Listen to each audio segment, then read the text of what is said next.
Welcome to the Nomad Network, your first stop for complete and comprehensive Chicago Bears football coverage. Dive deep into analyses, updates, and all things Bears. Subscribe to our YouTube channel today and never miss a beat. Thank you in advance for your support. We promise to bring you the best because together we're unstoppable. Go Bears!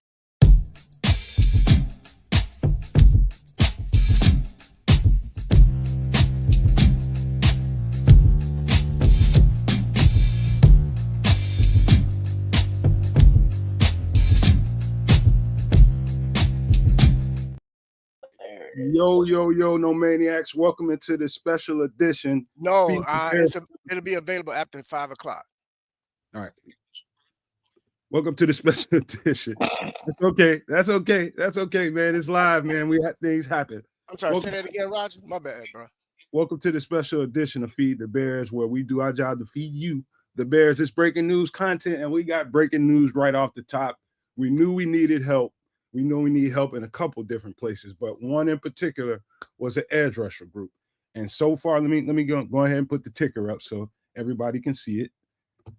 There's the breaking news. The Bears trade a 6th-round pick to Cleveland for defensive end Joe Tyron Shoyinka.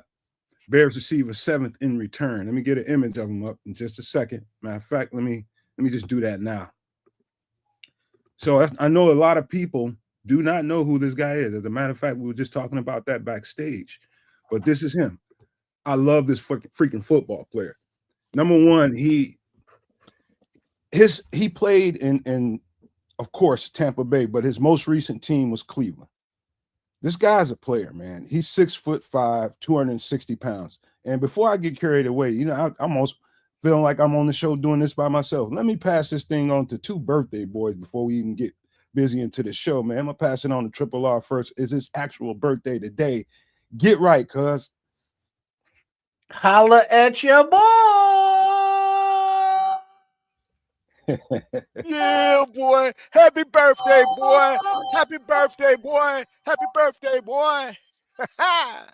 What up, though? Big up to all watching now, all the No Maniacs.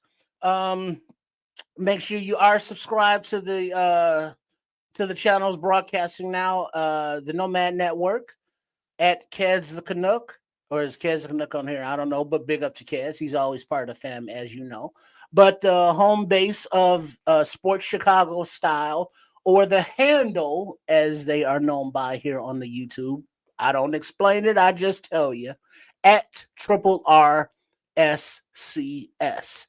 Big up to everybody. It is a brother's birthday. Appreciate it. It's like, I'll let your boy. It's my birthday. It's my birthday. Get busy. It's my birthday. It's like, yeah, twerk for your boy. Twerk it, twerk it, twerk it. Drop it like it's hot. Drop it like it's hot. There it is.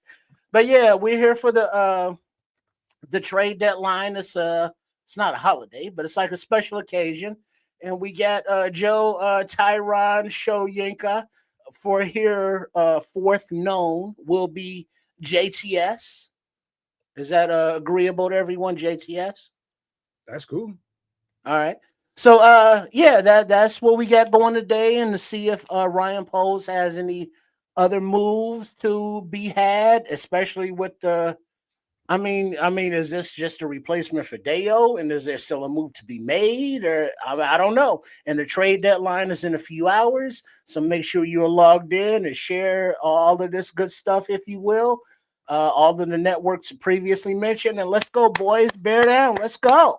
We won a shootout last week, baby. Let's go. And by the way, I just found out yesterday that it happened to be a certain other person's birthday on Halloween that just passed. Go ahead, get right, cuz. Go ahead. What's going on, y'all? Holla at your boy. Yes, that's right. It's the Bishop. I have actually kind of been in a little hiatus, just chilling out, figuring some things out. But yes, my birthday was on Halloween. Trick and treat for sure. Happy belated. You're tricking them off, ain't you? Man, baby, look at here. Hey, but Bishop, what's going on, Bishop, it ain't tricking off if you got it. And you know this, baby. But check this out. I tell everybody, I'm a groovy ghoulie. You know what I'm saying? You dig? So look at here. I'm excited. I am definitely excited. Today is trade deadline day. I have a couple wish lists, on my wish list. I was surprised by this one. I have to admit, I'm not as familiar with this young man as Nomad is, but I'm hoping that this isn't the only move. There's one or two other moves I would like to see us make in terms of positions, one being running back, one being in the secondary. Wait, But other running than back. that, You wait, hold on. You don't believe in Manangai? oh no, that's my dude. No, Malanga, my dude, man. But I just think, man, we need to. We look, man, Rashawn Johnson, man. We right now we True, down to two. We down to two guys, man. What three? true. I forgot about Brown. I forgot about Brown. Yeah, Did Brown looked nice. He was Brown, like the Brown lightning did good for us. to Manangai's thunder. Yeah, so we actually might be good at running back, but with the loss of Kyle, I think, man, we need to seriously consider somebody that can play both safety and slot corner. True. That's just me. let me update But everybody. I'm gonna let No Man kick us off and get us going into it so we can get into this flow, baby. Let's do this. No, we good, man. Happy birthday to both of you boys, man. Y'all know I love the shit out of y'all. Excuse my language. I just messed it up already, Trip. I love y'all, man. And I hope y'all. I hope talk about this. Yes, man. Put I hope that $5 in the jar, No Man. Put $5 in the jar. I'm the most potty mouth on here, and that's saying something with Trip on the show. Right? Listen, man. Let me update everybody. As you can see, ticking on the bottom, we got breaking news. The Bears trade a 6 to Cleveland for defensive end Joe Tryon Shoyinka. The Bears receive a 7th round pick in return. Yeah, I do know quite a bit about him. I remember him when he was coming out, studied him. He came out in 2021. I think somewhere around, I think he got drafted pretty early. Don't get me to lie to you and tell you what round he was drafted in, but he was drafted pretty early. Man, this is a player, dog. They just so happen to be in Tampa. They draft defense very well in Todd Bowles' system. They draft defensive front very well. Let's just say they draft the entire defense very well. It's one of the special teams those special defenses in the league that kind of go unnoticed, but they had extra pieces. And so they was able to let him go in a contract year to Cleveland. Go ahead, Bishop. I just looked it up. He was drafted in the first round. First round. By the Tampa Bay Buccaneers in the 2021 NFL draft. See? First round. I knew I was going to say a second because I wasn't sure, but I just said nothing just because I didn't know. But I knew he was a high draft pick. The dude can play. Now, he played for the Washington Huskies as well. That's the college he attended. Yep. Because now Tampa Bay, they got big boy down there, a Samoan brother. What's his name? On the D line. Yeah, I can't think of that young. I can't. Vita Vea. Yeah, he's a D tackle. This is an end right here. All right, now who else they got on the D line down there that he's behind that he can't get on the field? Well, they drafted I can't think of his name, but it's number 0. But I was really, really high on him when he came out. I believe I was still messing around with the Barroom Network at the time and studying them all. And I pointed it out to Aldo, trying to think of his name. He's number 0 for the Bucks. They drafted him maybe a year or two afterwards, maybe the next year, and he ended up being a guy that he was expendable. So they got some some draft capital for him. But this just because he got traded don't mean this dude he can play, man. He can play. I'm just telling you guys right now. Do not sleep on. I can get it. I get. Okay, but there's a blockbuster trade. Would you like to hear it? Talking about Sauce? Go ahead. Do we have any graphics? No, I don't have any graphic for Sauce. All right. The Cowboys are trading for Jets Pro Bowl defensive tackle Quentin Williams and sending a first-round pick and more to the Jets per insiders. A new home for the NFL's best team that values interior defensive linemen as the Jets build for the future per Ian Rappaport as of 3 minutes ago. I got my eye on a live tracker too. Hey, Quentin was also the Bears was in on that too. They did make a call to the Jets regarding Quentin and Williams as well. That was reported about an Yeah, but hour and a half would you ago. Sunday would No, either of no, you no, or the sir. Nomaniacs, also the Nomaniacs out here in the chat, big up to you all joining us in the afternoon. Y'all asses know y'all at work, so y'all keep the shit on the low because sometimes there may be foul language like Nomad or I just said. So big up to all of you, and make sure you are subscribed to the channel at the Nomad Network at Keds of Canuck, as well as at Sports Chicago Style, or the handle, the actual at, I don't know, YouTube. I just work here. Hey, Triple R SCS. hey, So yeah, this is the breaking news alert, and if there are, we'll keep you updated. So yeah, if you're on at work, make sure you keep those earbuds in. hey, Trip, what trade tracker are you looking at? What do you call that? Twitter? His mama named it Twitter. Mama called it Twitter. All right. All right. So here's my thing, man. I think we just got to steal. He's in a contract year, so it's basically a like it was in Cleveland. It's a 1-year prove it, and so this might be a piece for later on down the road. We'll see, man. I think it's literally going to be, hey, man, can you? I know one thing: he can equally affect the quarterback, and he can equally affect the running game as well. Because you can't play in Todd Bowles' defense in Tampa if you cannot. Just telling you right now, he can shed blocks pretty well, man. But this is a stud football player. Don't get it twisted. He just got moved. Go ahead. But I also saw a little bit of I did before we jumped on. I did get a chance to catch a few highlights. He can also drop in the coverage some too, man. So he can help out with the in that line, as far as the linebacker, man. He can get to help out in that second level. So yeah, I gotta agree with you, man. From what I've saw, far as highlights and things, I haven't had a chance to watch any film on him, but the highlights I've seen on him, yeah, I think you might be right on this one, my man. I think we might have a steal. I don't know. I don't give a damn about him dropping in the coverage. We need somebody to get after the quarterback. That too. So no.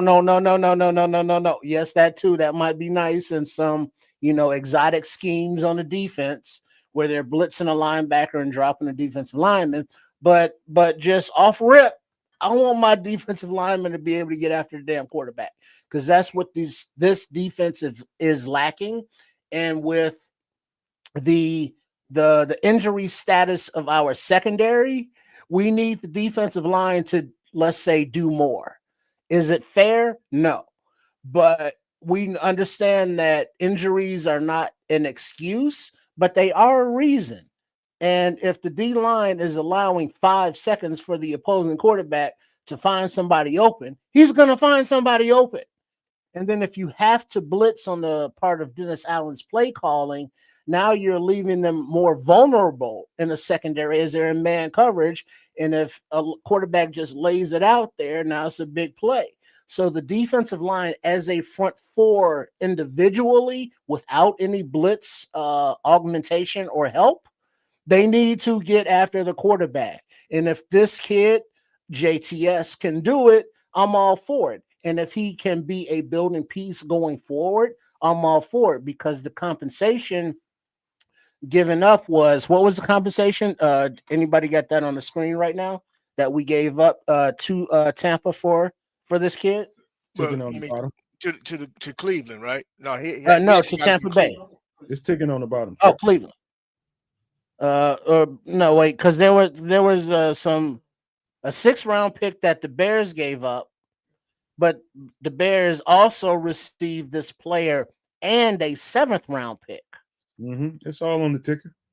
So they get a player and a pick in exchange for a pick, basically, right? Basically, you got a 6th-rounder and an extra 7. You gave away a 6 and you got a 7 and a player. So you get a player and a pick for giving away a pick. Can't be. That's not a man. That's a steal. That is a steal. And I told you, we just talked about it Sunday, Trip. You remember we was talking about the Cleveland Browns defense and how it was chock loaded, full of talent. He's just a rotational piece in that defensive front.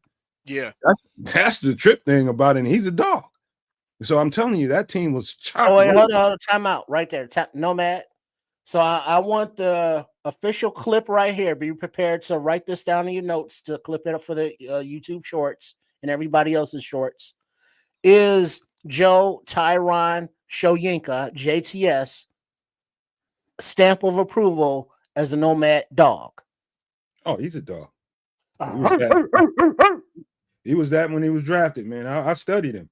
You know, I do know a little bit about him, man. He's big. Number one, he's 6'5", 260. He fits the bill. That's exactly what Dennis Allen is looking for. Somewhere between, 6'5", over 260 at least.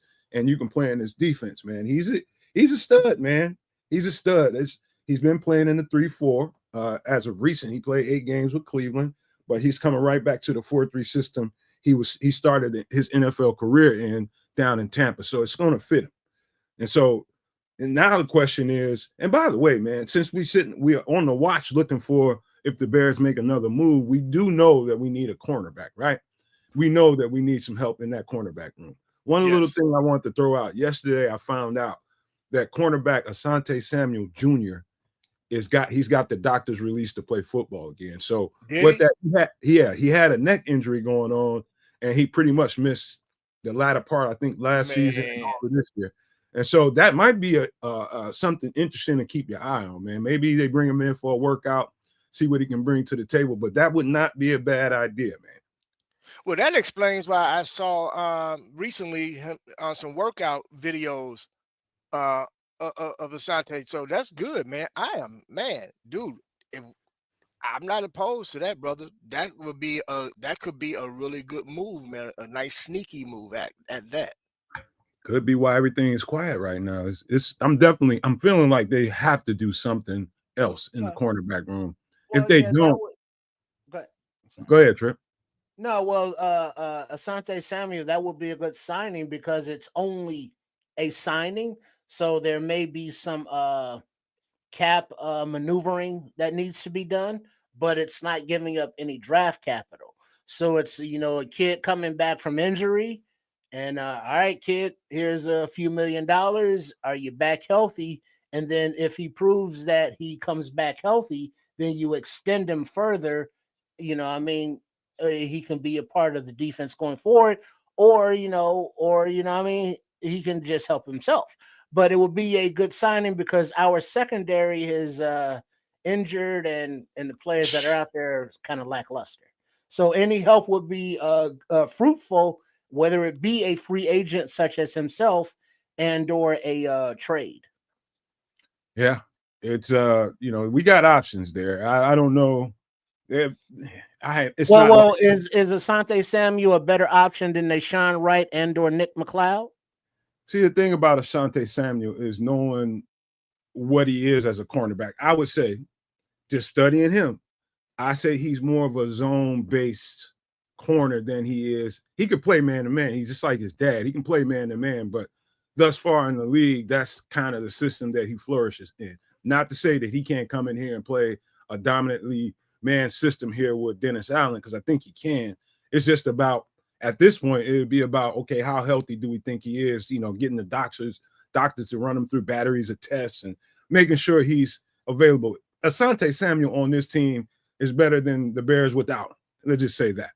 But I do think he's more. But my question is he better right now, even though it's kind of questionable as he is just returning from injury, but is he better than Nick McLeod and or Deshaun Wright? Not at this very moment, because he doesn't know what he needs to know. Those guys are better because they know everything. So it would take several weeks for him to get in here and play some football for him to get to either one of those guys' level. They know too much. So that's just the way I see that. Mm-hmm. But eventually, once he's up to speed, yeah, he can outplay him. He's a ball hawk, man, just like his father was. Yeah, straight ball hawk. Right. He's one of the kings of takeaway. He came into the league, one of the leaders in the takeaways. He was drafted by the Chargers a few years ago. Amen to that, Squeegee. Yeah, that injury hurt him a lot. So look, man, I like the young man. It'd be nice if we could sneak in and offer him some money to come on over and prove that he still got it. That's the tricky question is what, okay, you bring in a guy, he's basically on the streets and free for anybody to sign. What do you offer a guy like that coming off of that kind of injury? Yeah, a couple, $2-3 million just because. Yeah. That's just what I wouldn't Three, give him four, two. 4 mil at the most. No more than 4 mil. But preferably that 2 to 3 mil would be good. Well, there's what 7 million and change right now in salary cap available. So if there are no restructurings, that's what there is to work with. All right. Well, let me update everybody again since we all here, man. 400, almost 450 people in the chat. Please hit the like button. We are also streaming on Sports Chicago Style Stop, and please show my man Triple R on his birthday some love by hitting that like button and subscribe if you're new to the channel, man. So the breaking news is the Bears, you see it ticking on the bottom. The Bears have traded a 6th-round pick to the Cleveland Browns for defensive end Joe Tryon Shoyinka. The Bears received a 7th in return for that pick. That's good, man. The fact that they got a 7th rounder. Yeah, I know people don't think too much of it, but they don't think too much of a 6th-round pick either. I do. Man, look, you better pay attention to some 7th and 6th rounders because there's quite a few of them in the Hall of Fame. But more importantly, we have a 7th rounder that is balling out. That balled out for us just on Sunday. So don't get it twisted. Just because where you got picked up don't mean you can't ball.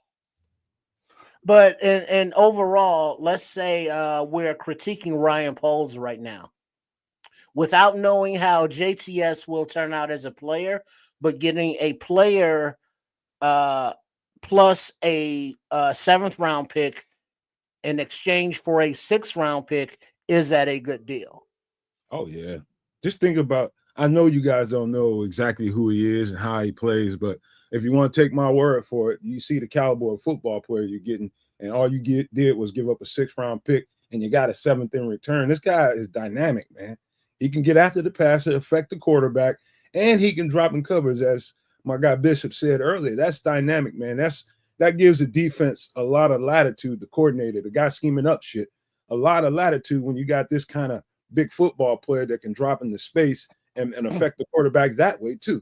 And so I think people give a little too much credence to that one composited number is sacks. And there's so many different ways guys like him can affect the football game.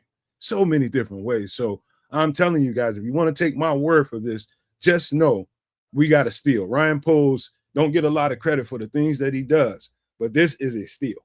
Trust me when I tell you. Well, I mean, this kid was a former 1st-round pick, right? Yeah. Think about that. And it's not, he didn't get traded, and I have to emphasize this. He didn't get traded to Cleveland because he could not play.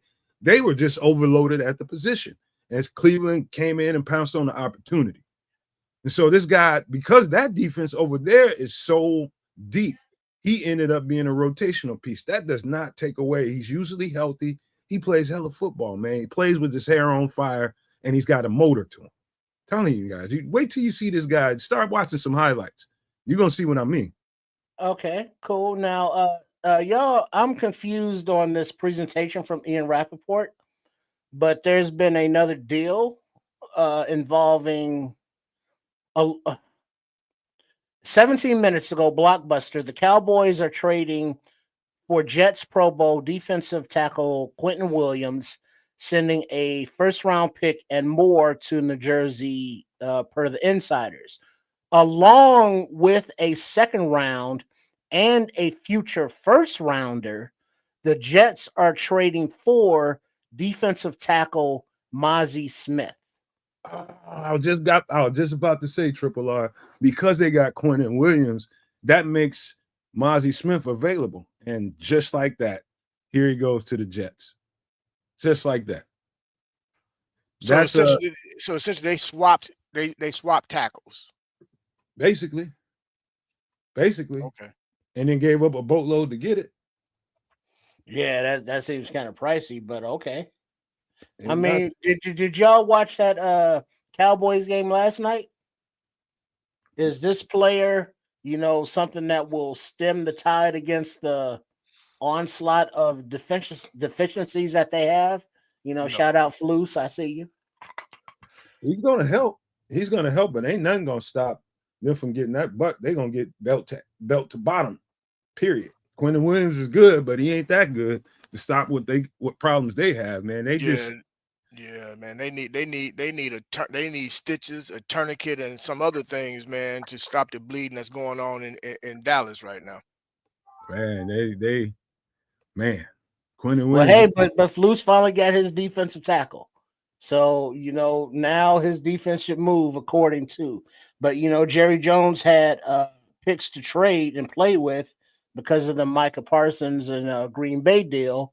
So it's not surprising that they are the first, well, not the first, but the bigger name, let's say, trades going on, as the Bears have made a trade for JTS, Joe Tyron Shoyinka. Yeah, you didn't know who he was either. Stop fronting. But yeah, no, Matt, did you check out that private chat? But yeah, big up to everybody who's watching, tuned in right now, as it is trade deadline day of the NFL, which is not a holiday, but it should be, because it's like, hey, our team is in contention or our team sucks, and we need to flip some of these players for draft capital to get out from under the cap and build anew. So there's going to be, or we hope that there is a lot of movement today, and we thank you for joining us on the mid-afternoon broadcast here as we go live. The Bishop, Nomad, and your boy Triple R in the place to be. What up, though? So make sure you are subscribed on the Nomad Network on at @KazzaCanuck and at Triple RSCS, aka Sports Chicago Style. And a shout out to the crew at Sports Chicago Style, Coach Tripping, Chef Trips, and Trip, as they all have their own a program of fine content to bring to you, as you see on the screen right now. Make sure you are subscribed to at Chef Trips, who does, make his appearances here on the Nomad Network the last Wednesday of every month. MFer in the kitchen, as he does it live with different menu items, and the last few inspired by the chat. So No Maniacs, a shout out to y'all as well. I like what Smitty. I love Smitty Q's statement here, because that is a very, very good way to put it, Smitty. What do you say? He's saying Shoyinka is a more polished version of Austin Booker. And stop it. That would be very true. He's got a couple more years in the league. Because Austin Booker is like a little beast in training. And if he's a more polished little beast in training, I can't wait to see him play. No, seriously, Trips, when you get a chance, check out, like I said, I saw some highlights. Dude got a motor, man, and he can get at it. So that's why because I was like, who is this dude? So I immediately jumped on it right away before we jumped in the studio. Yeah, he's got that he's got that motor, man. He's got that motor, and again, he fits all the measurables for a Dennis Allen defense. So, but now here's a question. I know real it's quick, from before you go, Trip, let me mention, shout out to Ellen Johnson, man. My first time ever seeing you in the chat. Welcome to the community, man. Come on in, man. We're gonna love on everybody, man. Welcome on in. Go ahead. Question from has anyone, well, I don't know if anyone here on the panel of the Bishop or Nomad, but has anyone of the Nomaniacs in the chat seen the reaction to the fan base of Tampa Bay?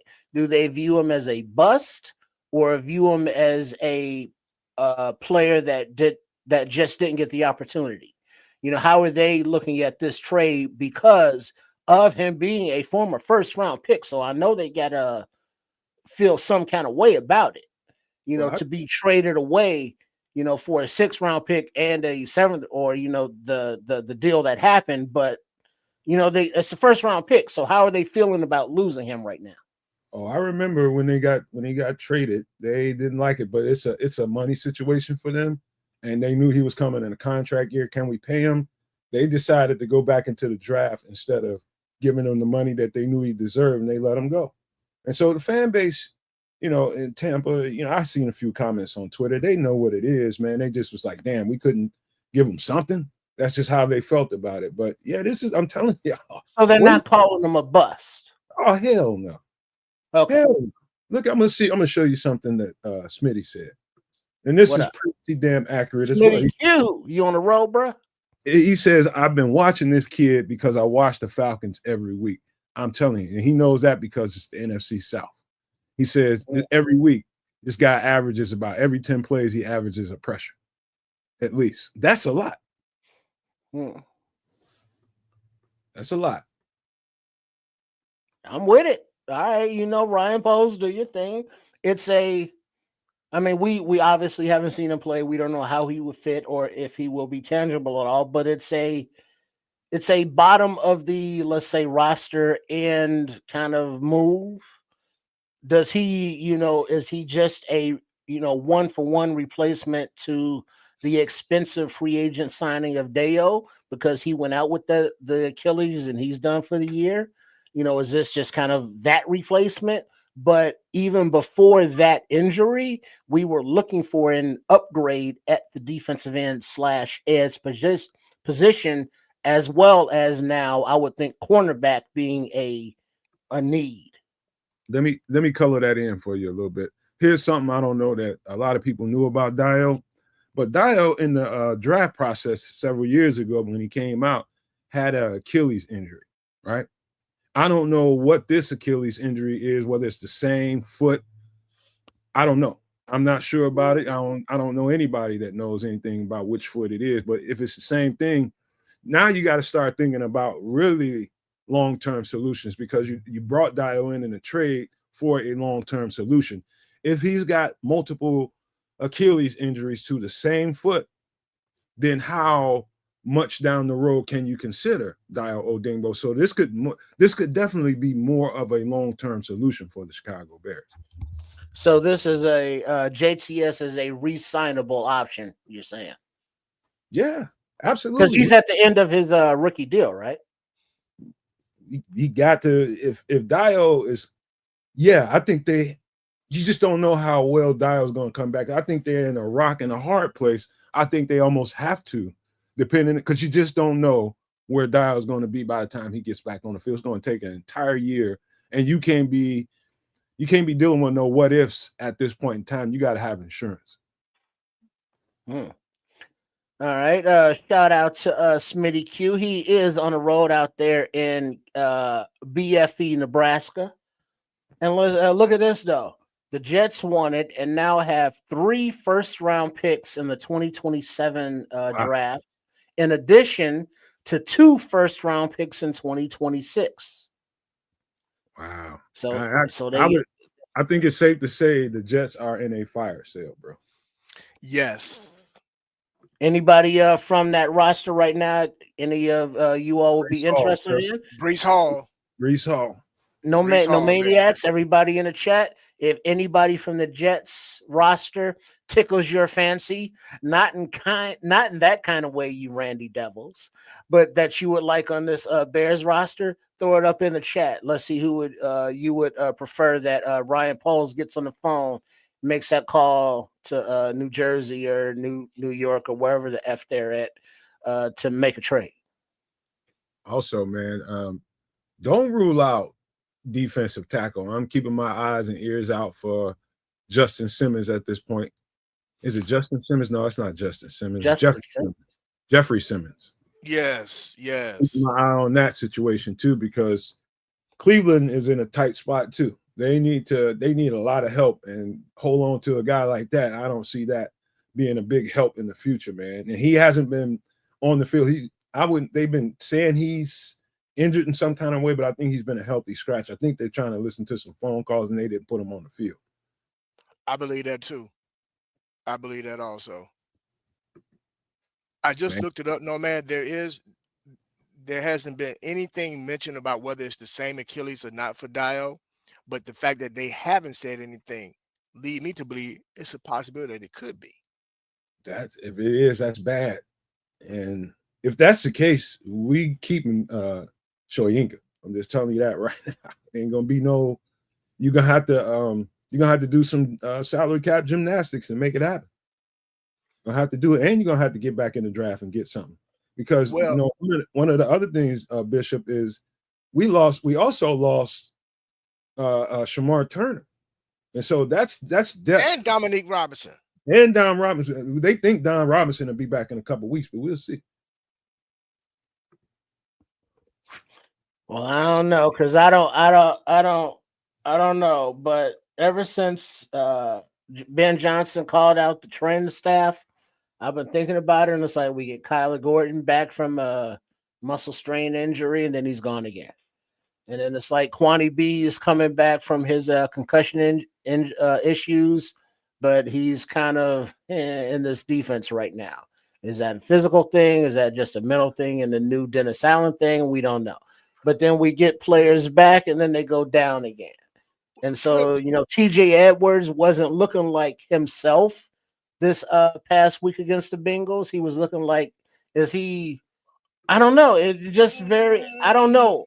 He probably broke his hand, bro. He had a club on his hand, man. Let me jump in on that real quick. Look, I'm gonna be honest. I'm gonna be very honest, man. Please don't lie to us. I think what we saw was guys not really able to play how they normally play because of the injuries in the back end of the defense. Think about it, man. When we got Kyler Gordon, that allows a lot of freedom for the linebackers as well as our safeties. When you got guys that you're not completely confident in terms of who's playing the edges, because Stevenson, if anybody hasn't been looking right, it's been Tyreek Stevenson to me, in terms of, I know he's been having to try to not gamble as much, but me personally, I didn't see much wrong with Brisker outside of the fact that I know you want him to be a little more aggressive, but he couldn't be, man. He honestly couldn't be. So in terms of Edmonds, man, I think he played doggone well. It might not show in the numbers as far as the stat lines, man. And the 42 points they gave up? That brother, you can't put that on there. I'm not blaming it all on TJ. I'm just tripping. But I mean, the defense as a whole, 42 points, dog. The biggest issue that I had with our defense on Sunday, man, is I just felt like we should have got more pressure on a 40-year-old QB that and for whatever reason our pass rush was not there until the last 2 minutes of the game. Well, then it was kind of, I think I can say this in PG because it's a colloquial expression. It was balls to the wall, get to the quarterback, because they knew what they were doing. There wasn't any kind of, the run. Yeah, that's not going to happen. So at that time of the game, it was just kind of like, let's go get them. But I would also like just to add, because I have seen here in the chat from the No Maniacs and the Super No Maniacs. And if you're not a Super No Maniac, Nomad will tell you how to do that in a minute. But the Jets have offers on the table for many who are requesting Breece Hall, running back, and edge player Jermaine Johnson, who the Bears are also thought to be in the category of, acquiring. So those are two players. I would be totally against that. He stays too injured. He's coming back from, I think, either ACL or an Achilles, one of the two this year. So I'd be careful with that if I'm Ryan Poles. Just being honest with you. Yeah, I'm with you on that. No, what do you think about Breece Hall? Nomad, Breece Hall. Hell yeah, you take that. You jump all over that that's your running back of the future. If DeAndre Swift isn't, that's your running back one.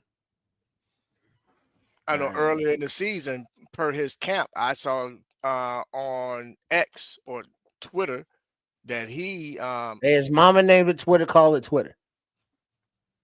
On Twitter, that Breece Hall had a liking for the Chicago Bears. So let's see. He's teasing on Twitter that he might be. Somebody's telling him he's probably gonna get moved, so he's teasing on Twitter. I'm seeing this shit right now. Wait, who Breece Hall is? Yeah. What is he teasing? He's basically like waiting for himself to. You have to see the meme he put up. Yeah, okay. Oh. Yeah, it's you. And by the way, man, for all the people that like the content and want to support what we do, easy way to do it right here. All you gotta do is scan this code. Let me take this banner down right quick. Scan this code, man, and become a no maniac or a super no maniac. No maniac is only the 99-cent tier, as easy as you can get it.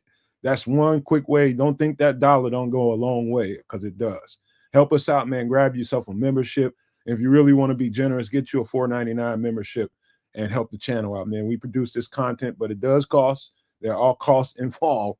And so any and all support that you can give us, we will welcome that. Scan this code. It will take you directly to the home page, and from there, it'll tell you how to become a member. You just hit a button and follow the instructions. That's simple. But thank you all for being here, man. We still on the lookout. Let me put the ticker back up. Give me a second. Put the ticker back up, and I'll recap what we have right now. So far, breaking news is the Bears trade a 6th-round pick to the Cleveland Browns for Joe Tryon Shoyinka, not Tyron. Bears receive a 7th round in return. 7th rounder in return. I think this is a very, very good pickup, man. I can't imagine with the need that we have. You would have thought, Bishop and Tripp, that everybody in the league knows that the Bears need some help at edge rusher. So you get that call from the Bears, you expect them to freaking fleece them for that, because they kind of got him over the barrel a little bit. But that's not at all what happened here. That's not at all what happened here. We got a dog player with a hell of a motor, just a hell of a football player for only a 6th-round pick. And then you got a 7th back in return. Well, that's what I want kids to talk about this week on, or not this week, but tomorrow this week on some extra sauce. Is this kid, JTS, was a 1st-round pick. And we're not only just giving up a pick for him, we're getting a pick in return. I would like kids, the businessman, the mind, the financial genius that he is from north of the border, Canada, elbows up, let's go, to explain how this deal works, because what is Tampa Bay really getting in return? A 6th-round pick, but then still giving up a pick subsequently? I mean, who gets fleeced here? Who won this trade kind of thing? I think how does that work? I think what you want to know is what he's going to cost on the market. And I'm just going to give you a quick guess. And I'd say anywhere between 7 and 10 million. Oh, so that's reasonable. 7 to 10 million. Somewhere in that neighborhood. So about 8 million. If you go high, you're in the 9 to 10 neighborhood. I mean, so this is he's an upgrade over, let's say, even a Dom Rob. Oh yeah. And Dom Rob played some good football for us recently. But yeah, that's absolutely. Oh yeah. Yeah, Dom Rob is not in his. He's not in his tier. All right, now is he same tier or upgrade or downgrade over Dale? As a pass rusher, upgrade on the edge.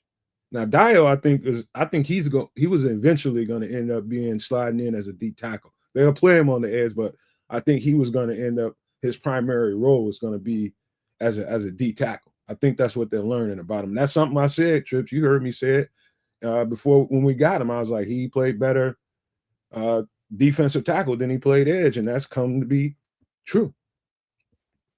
Right on. Yeah, because it looks like also before he got injured for the season with his ACL, Shamar Turner, 2nd-round pick, was looking more like they liked him better at edge than D tackle. Yeah. So, it's this. Understandably, this season is in progress, and we want to see a productive winning team. But, part of my mind, is telling me no, but I'm sorry, that's a different thing. But part of my mind, if you want to see other parts of my mind, Sports Chicago style at RRSCS, is telling me though that this is still the coaches are still trying to figure out what they have in these players and the abilities and what these players can do. So there, it's like, oh, Deo looks better back on the inside. Shamar looks a little better on the outside. So they're still feeling things out. And if we are in a position that we are now as a team at 5-3, actually in the hunt. You heard the Chicago Bears right now. If you look at any graphic for the playoffs for this season, are in the hunt. Shout out to JT, Booker. Shout out to Booker. I ain't seen Booker in a couple of weeks. It's been a while, man. Booker, big up.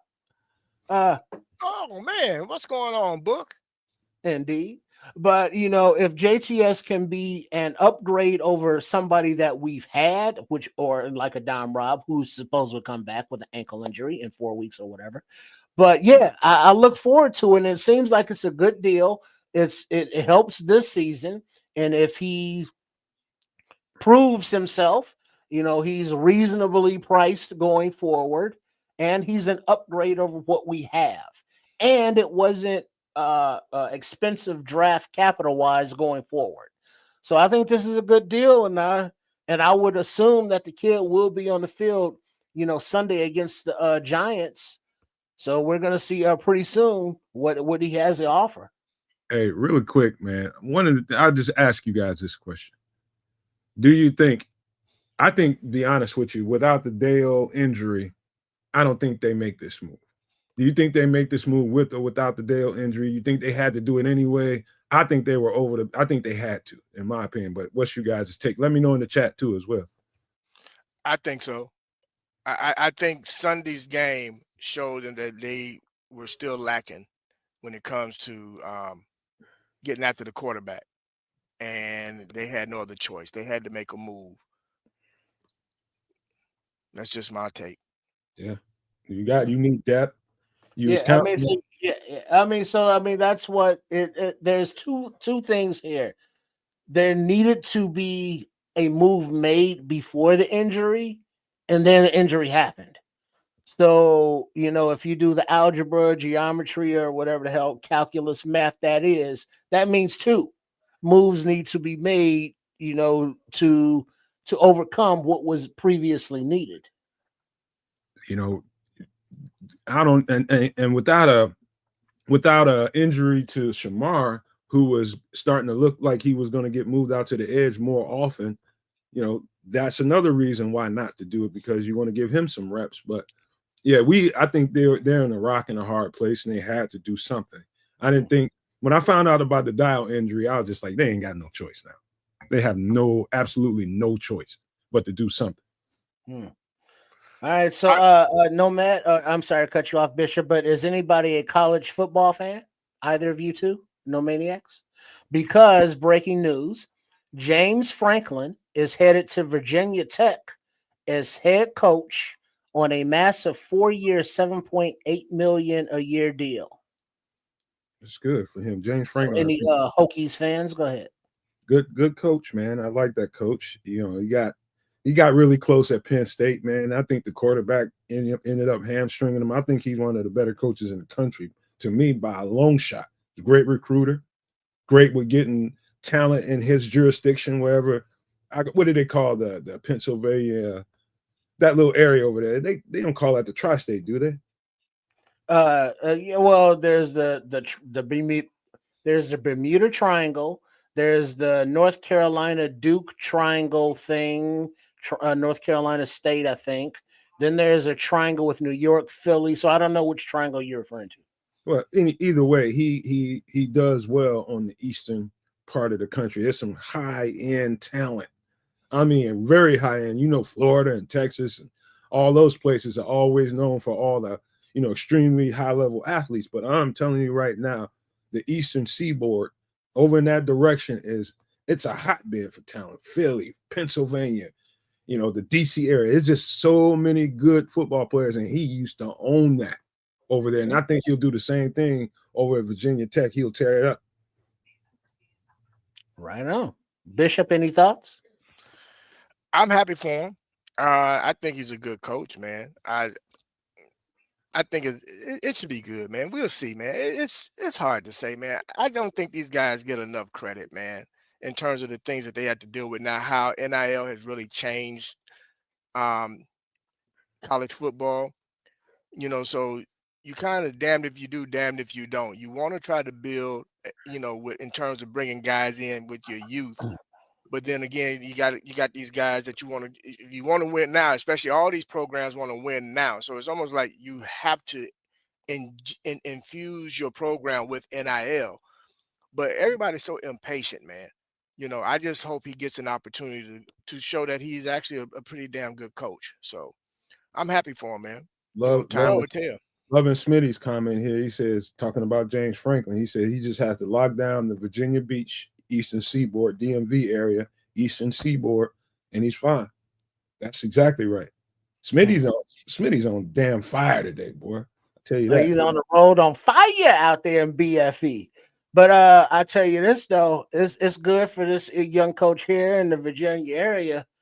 But I tell you, I wouldn't mind being a fire coach like what's my man from LSU, because he's sitting on swole for the next few years, on stacks, on M's. He should have never gotten that job in the first place. I didn't agree with that hire because I didn't feel like he fit the culture anyway. So for me, what's his name? Brian Kelly. He's an offensive coordinator, man. Yeah, he didn't deserve that job, man. And they kept him a year too. Actually, to me, I felt they kept him a year or two too long. So. All right, so let me update everybody. So everybody that just popped in here for the first time, please hit the subscribe button on both the Nomad Network, and we're also streaming on Sports Chicago Style. Please, if you're new to the channels, please stop out for a second. It's free to hit the subscribe button, and we would definitely appreciate it. But if you do nothing else, make sure you hit the like button on both channels, man. We would appreciate you. Let me update everybody. So the Chicago Bears have traded a 6th-round pick for Joe Tryon. I misspelled it on here. That's why I'm having word salad going on. I misspelled it on. I often do that. JTS, and got a 7th-rounder in return. So this is again, man, we had a need. They took care of it. Wow. I cannot believe that this is the football player we got. I felt like, all right, there's also always an outside chance we could have went big and went after Max Crosby. We could have went after, Hendricks. Excuse me. His name is still tied to the Bears right now too. While you're talking, man, Max Crosby. Oh, yeah? Yes. Really? Yeah. I'm seeing it. I'm looking at it now. That's why I'm tying into, Twitter and a couple other, and yeah. Oh, and also just an update: running back Breece Hall, according to Jordan Schultz, wants to be traded out of New Jersey. Who wouldn't be?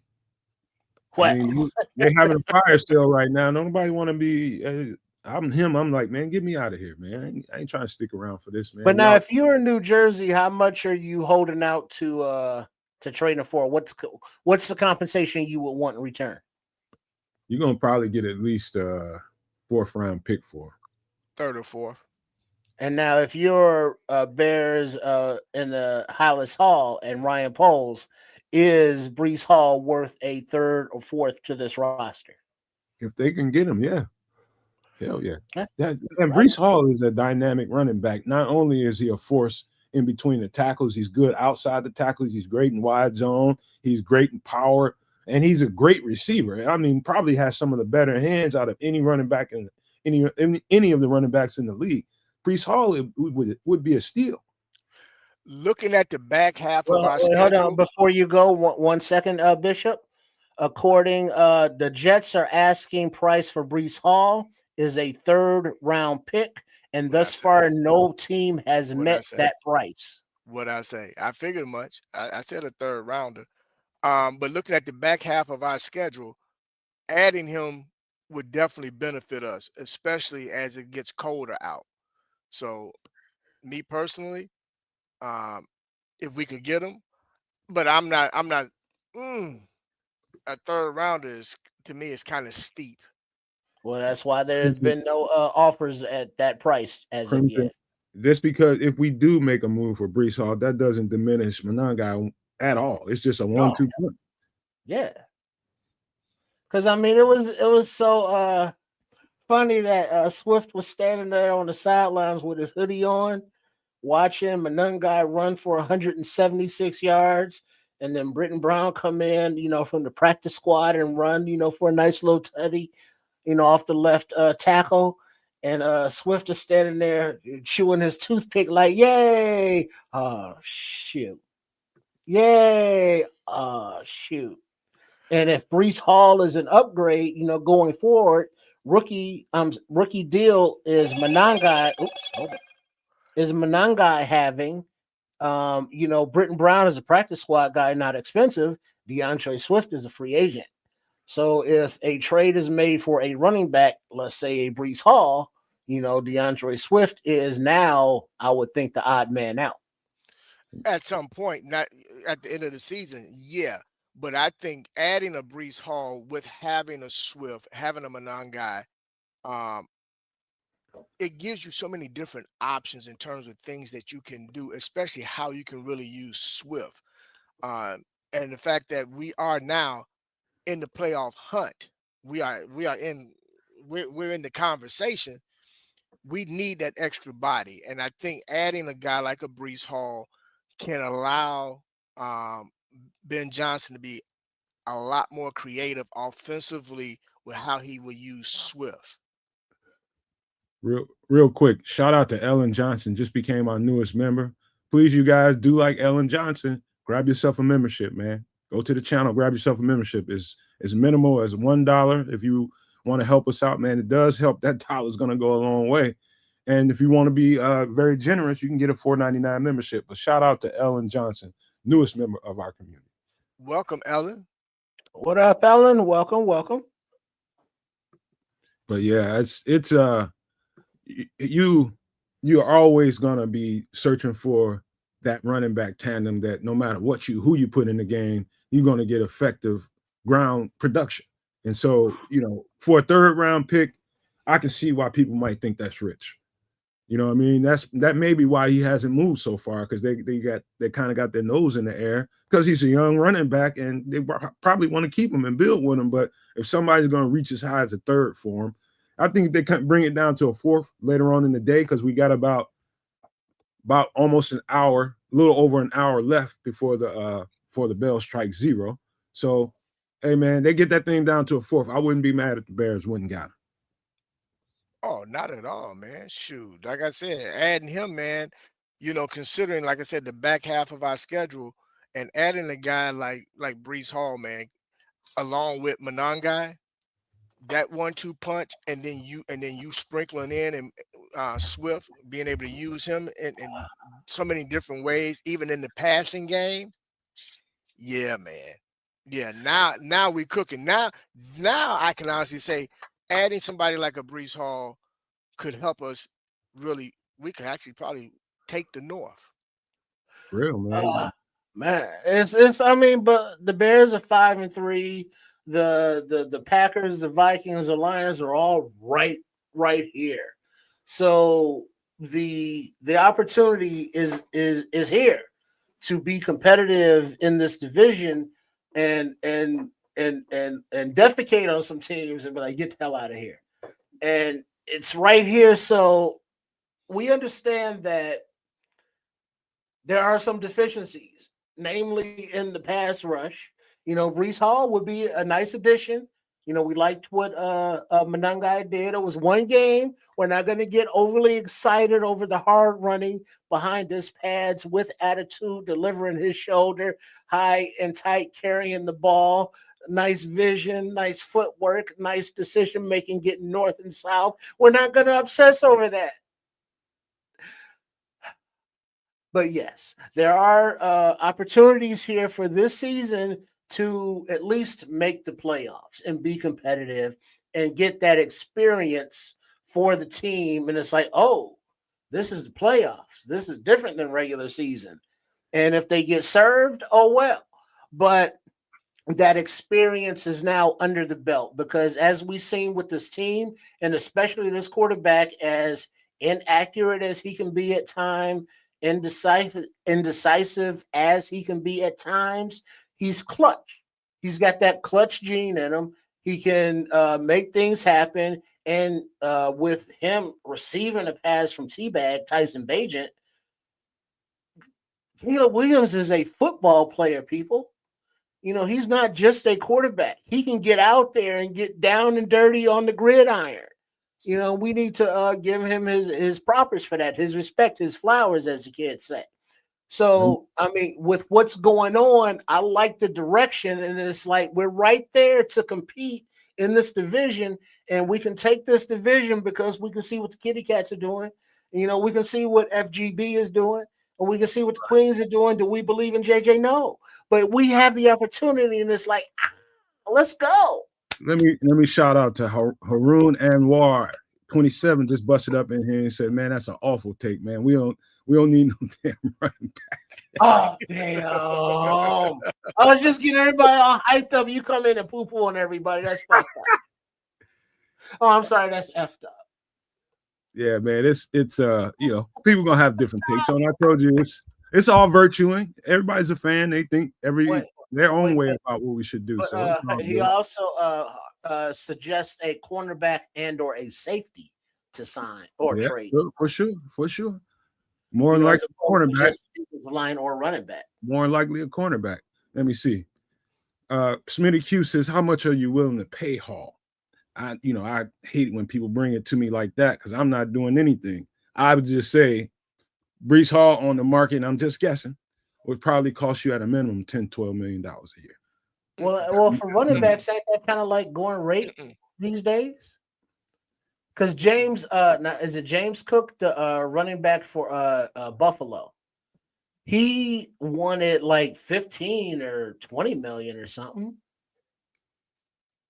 Yeah. So 10 million, 11 million.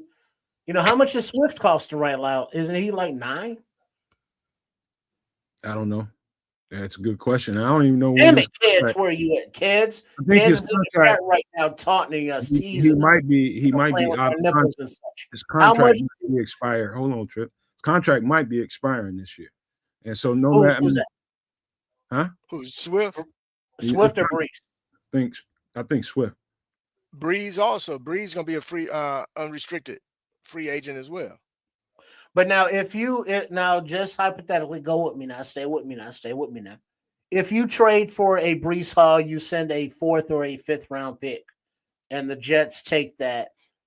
With him in the house, he's somebody that you would want to extend, I assume, especially with Swift being out of contract and unrestricted free agent. So if Breece, you can pay him $15 million or under, isn't that basically the running back going rate? Well, $10 million is depending on who you are. Unless you Saquon Barkley, that's probably going to be the starting rate somewhere in that neighborhood. So yeah, if you sign him, if you go make a trade like that, you're definitely going to extend them. You don't give up capital like that and not extend them. No way. Okay. So this is not only a this year playoff Super Bowl run move, it's a building block for the future. Yeah. You don't go make a move like this because you, at a minimum, if you end up, Kids is always thinking he can lowball everybody and get everything he wants, talking about a 5th rounder and shit. Man, you ain't getting no Breece Hall for the 5th rounder. You tripping. You gotta be willing to give in order to get. And in this situation, you want a quality running back, you got to be willing to give it up. And so, we don't know if the Bears are in that market. They possibly could be, but if they are, I think it's worth doing, man, because you're definitely gonna have to extend them in the offseason if you give up that capital for them.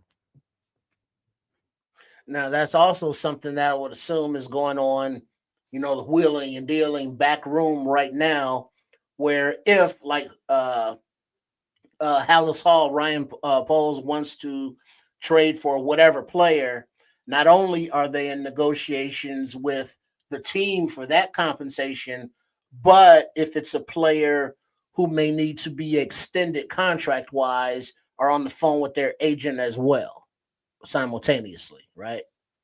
Yeah. I'm just looking, making sure ain't nothing happened since we've been talking here. I don't see an update. Still kind of, we got an entire hour left. We got an hour. Well, now we're down to 56 minutes. Mm-hmm. Man, this is and again, I'm gonna, since people are constantly coming on in here, let me also mention, like I said earlier in the show, in case you didn't know, Asante Samuel Jr. is available. He's been cleared by the doctors to play football again. You know, he had a neck injury that he missed a whole lot of football because of this neck injury, but he is now available. And I'm kind of wondering what the Bears think about that. Did they know? I'm sure they know about his status, and will they bring him in for a tryout? Because that's what it's going to come down to. It's not going to be they're going to outright just take off and sign it. They're going to bring him in for a tryout and then, consider what they want to do. But very competent cornerback is out there on the market, and that could be why we're quiet in the cornerback market now. Are there any cornerbacks on the Jets left, or any of the selling teams? You got to start thinking about the Jets, maybe the Raiders. You start thinking about the Titans. Some of the guys on there. I can't tell you all the guys that might be available, but there's opportunities out there for sure. Because now the Buccaneers aren't in sell mode, so this trade isn't because they were, in sell mode. It's because JTS, Joe Tyron Shoyinka. I'm still training my mind for it, but they're just trading him because they know they're not extending him and he's not getting any play. And so it's not like a dump kind of thing. It is. He's asking a question about Asante Samuel Jr. Is he a free agent? Kids, I'm almost certain, yes. Yeah, he's available for anybody to sign. Yeah. So the word on Twitter was that his agents were in negotiations with a few teams that I don't have it right in front of me, but included the Buffalo Bills that were interested in signing him. Yeah, he's got options. He's definitely got options. Definitely got some options. Let me peep in on the update, see if there's anything popping. And while Nomad is checking that, make sure that everybody who's tuned in right now in the middle of trade deadline day are subscribed to the Nomad Network, Kids of Canuck, and Sports Chicago Style. Support the networks as you can. We do appreciate it because we do bring you the finest content from many perspectives, for this Bears Hylas Hall breakdown, NFL breakdown, football breakdown, LFG, and aside FGB. Also, don't forget, man, tomorrow night at 8 p.m. Central, we have some extra sauce where we also get into a whole lot of Bears content and also a whole lot of other stuff. So I got some requests from some supporters, people that, enjoy the content. They asked for something, and I'm set up to deliver that tomorrow night. So if you're new to the channel, please hit the subscribe button because you need to be a subscriber to come in there and chat on that show. So it's totally free. Hit that subscribe button. You will enjoy the content we got for you tomorrow night. We talk about everything from food and drink, Bears football. We talk about the world. We talk about freaking extraterrestrial life. We talk about Doomsday Prepper. We talk about things that I think people enjoy talking about. So you will enjoy that show, man. If you're new to this channel and you like those kinds of content genres, you're gonna love this show tomorrow. So make sure stay tuned for that. Hey, Nomad. Yo, Smitty Q is calling you out. What Smitty said? He said Cleveland is making a trade, and it's like, Joe, JTS is coming from Cleveland. It's why you got the Tampa Bay Buccaneers on the screen. Because I had to hurry up and make something real fast for the show. Oh, damn. That's why. That's the only reason why. It happened like what was it? About 15 minutes before the show? All right. So Smitty, yeah. All right. I understand Cleveland is making that trade. And I read that. I've been saying that as I've been reading it, but the visual, as I looked at the screen, it said Tampa Bay. So point those arrows at Nomad. Yeah, my bad. I had to get what I can get. Hurry up and get the show rolling. That's all. So we know who he is. We know who he is. But as Kaz's opinion, as he's in the chat, big up to Kaz the Canuck and that baby Kaz got to get those Zerberts. He's saying that JTS is not a burger, he is a slider. So he's not a difference maker, he's just a guy. He was talking. Smitty said he's talking to you, fool, not me. Oh, damn. Why you calling me out? I'm looking at the screen. Well, all right, hold on. Time out. All right, just to be fair, Smitty be on the road. You be safe out there. Look out for the other dude, as people do. So he may not be visually looking at the screen. He may be having eyes on the road as he should, or if he's in a truck stop, head on the swivel, because lot lizards and truck stops, how nasty those places are. But yeah, he may not be seeing what I'm seeing, but on the visual, Joe Tyron Shoyinka, Nomad has a picture of him in a full Buccaneers of the Tampa Bay variety uniform on the screen. And so that's why I prompting you to say that, huh? Huh? Even though the clicker is ticking on the bottom. Well, hey, I ain't said nothing about no ticker on the bottom. I'm talking about the picture and the visual. All right. Hey, Trip, do me a favor. Hold it down for like 2 seconds. I got to run to the door. So we got the Bishop in the house. How you doing, Bishop? What you want to see happen today that you think? Well, first of all, let me ask you this: Is this a all-in moment for you, or a build for the future moment for you for this Bears team right now? It's a build for the future. I still think we are a few players away from being all in. However, we do need to make a move to solidify ourselves into the playoffs. Now, what we do in the playoffs, is to be seen once we make it there. But again, because of our record of being 5-3, I think it only makes sense to try to solidify some areas so that we can make that push. Because right now, the way things are looking after watching the Packers as well as the Lions on Sunday, and I watched their games as well. Anything's possible in the North right now, but we can't sit on our laurels and think that we're okay, or say, okay, well, since we're building for the future, we don't have to make a move right now. No, we need to make a move right now, period. So I like it. I like to see us again. I still think that Breece Hall, or adding a guy like a Breece Hall, would help us, but I'm more concerned with the back end of that defense. So I would much rather see us solidify someone that can play that nickel corner, as well as playing free safety.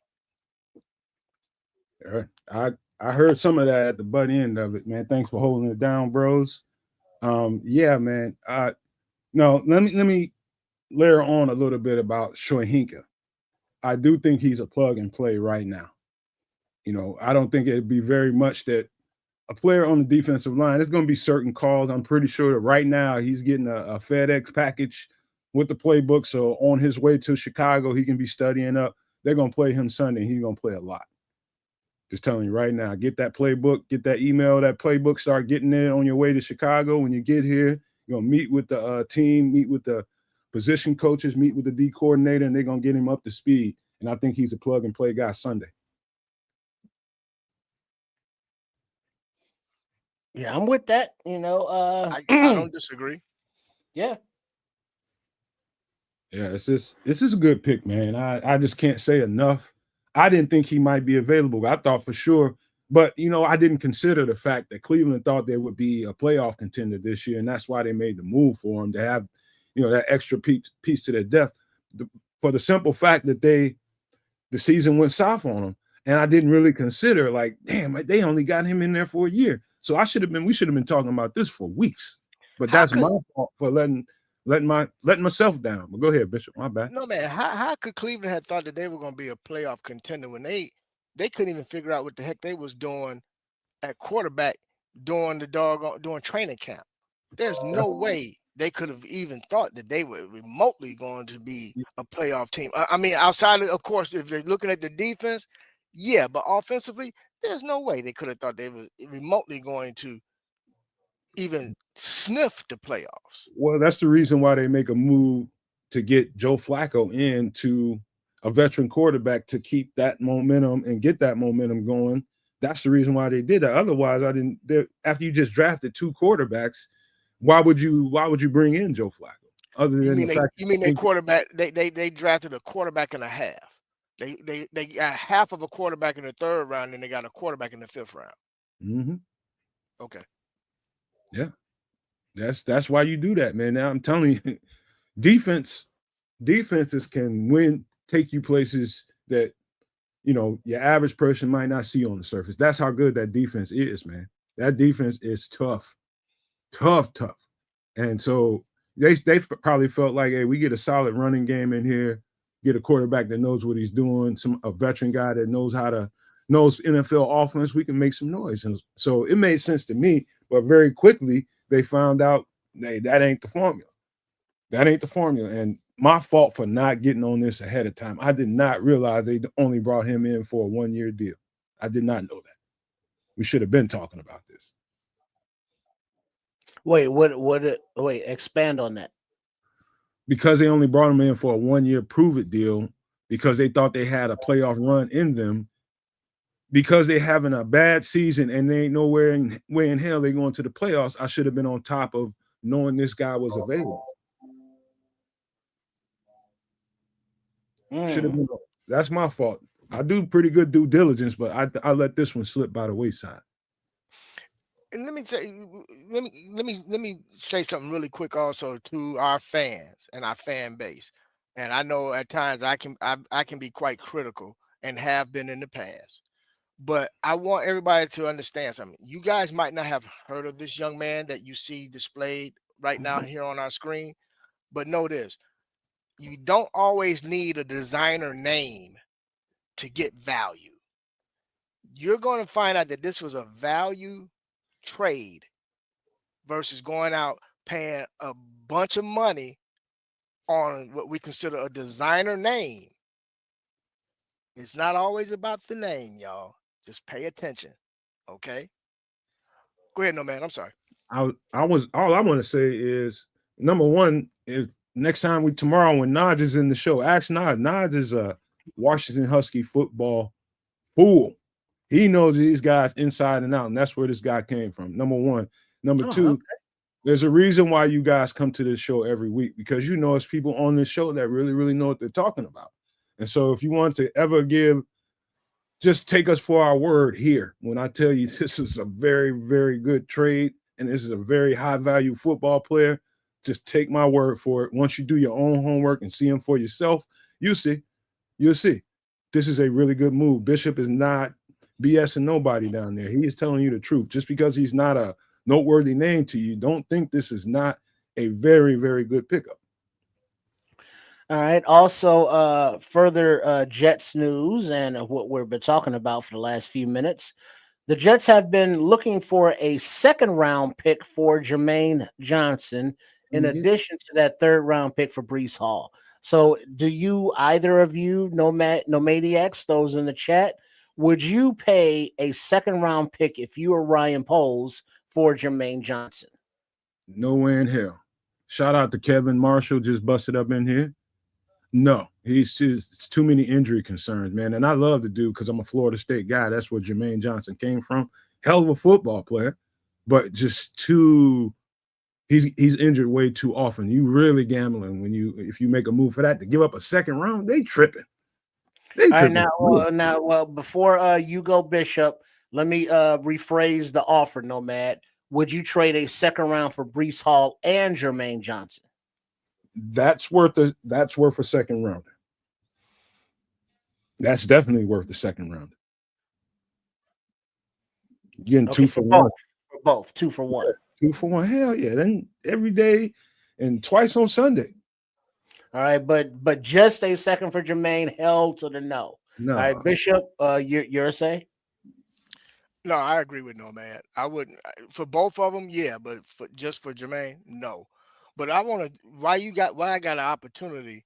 I'm reading something here on Bleacher Report, and this move to bring in JTS, I'm sorry, is a death move because you getting ready now. This is really showing. It's going to show the Bears fans what Ryan Poles really think about Austin Booker, because Austin Booker is finna be the starter.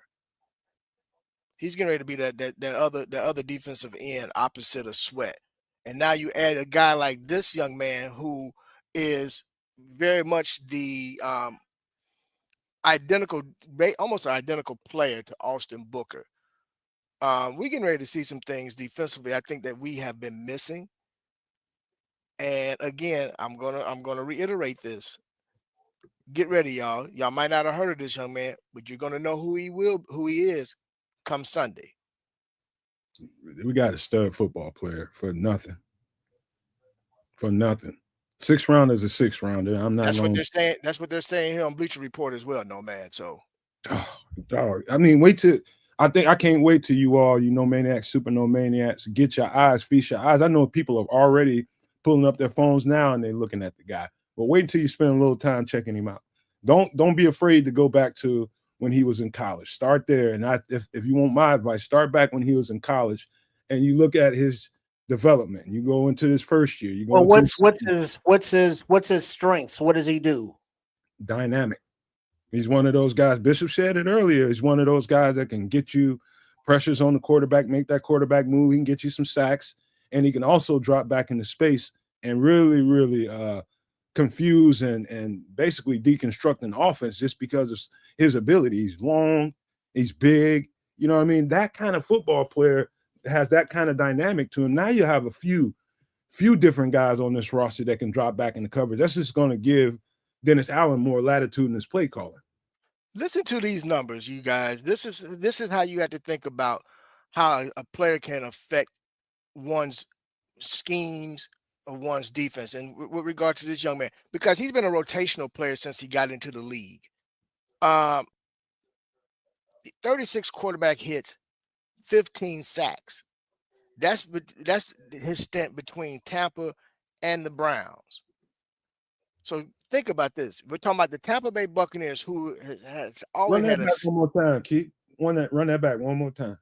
Over his 5-year career as a rotational player, he has had 36 quarterback hits and 15 sacks.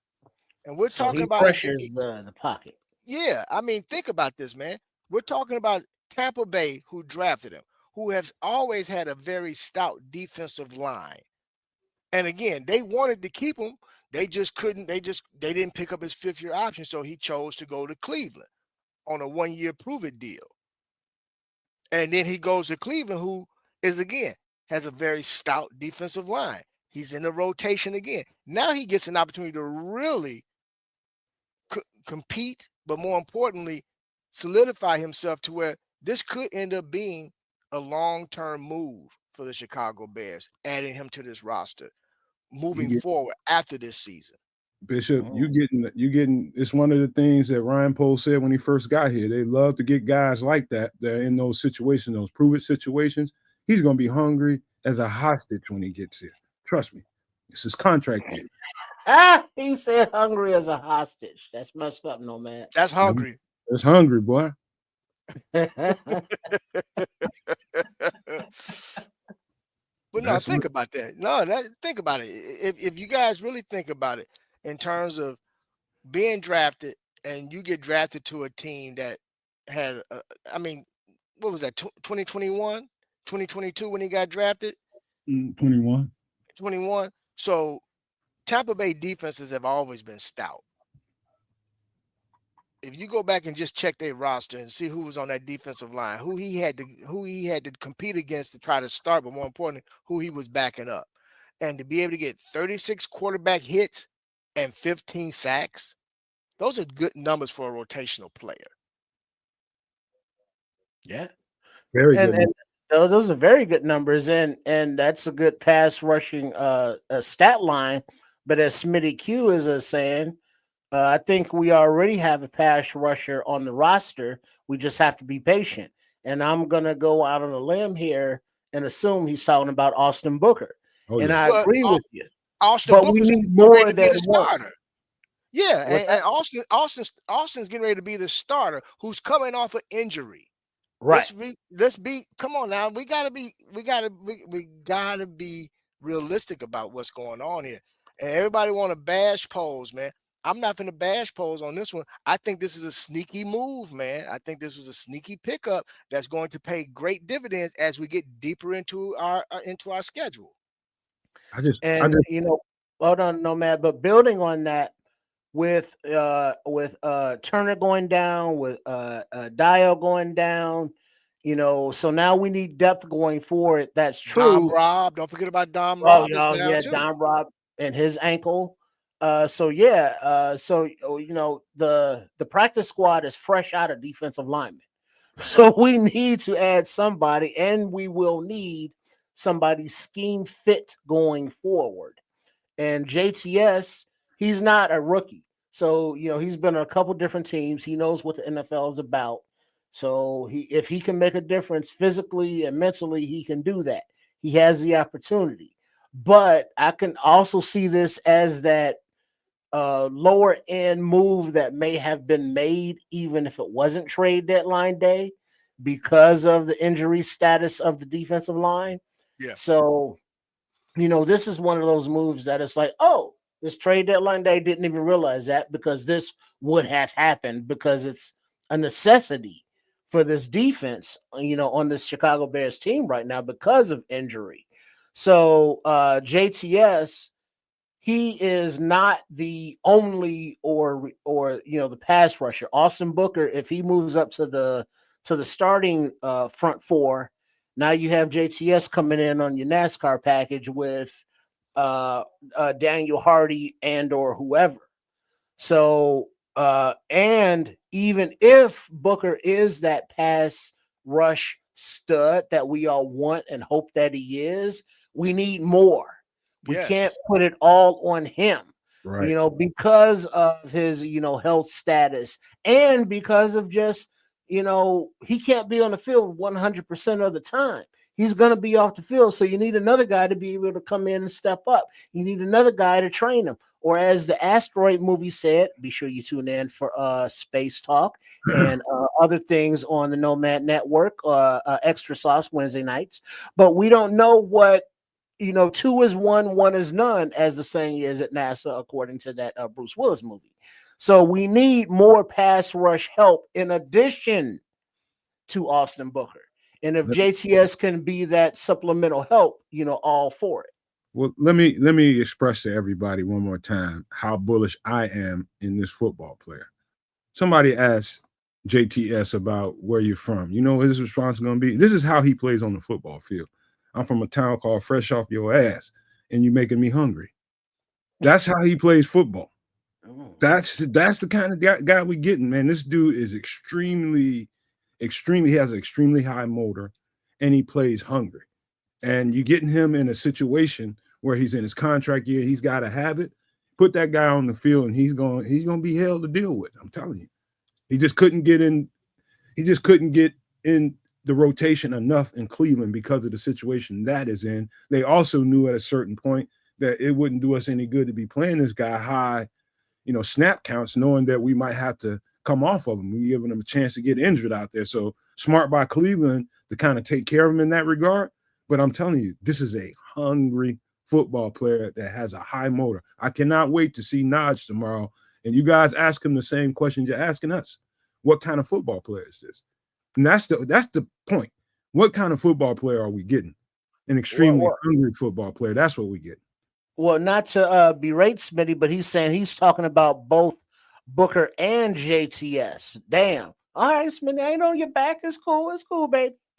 But so he's saying, if I'm understanding correctly, that with Booker back and healthy and JTS, we have our pass rush rotation, if you will. Man, dude, the more I think about it, it's really starting to settle in on me. Who we got, what he can bring to the table, all the recall in my head that I have from studying this guy when I first started messing with the bar room, all of it's coming back to me. And thinking about all those years in Tampa and that defense that he played in, very, very, very similar to what Dennis Allen does here. Very similar. It's almost a carbon copy because it's like Bishop is like kind of a hybrid of a 3-4 and a 4-3. Mm-hmm. You got guys down, you got guys up, you got guys rushing, you got guys jumping into passing lanes in the flats. It's very dynamic, man. So he's a perfect fit for the situation, in my opinion.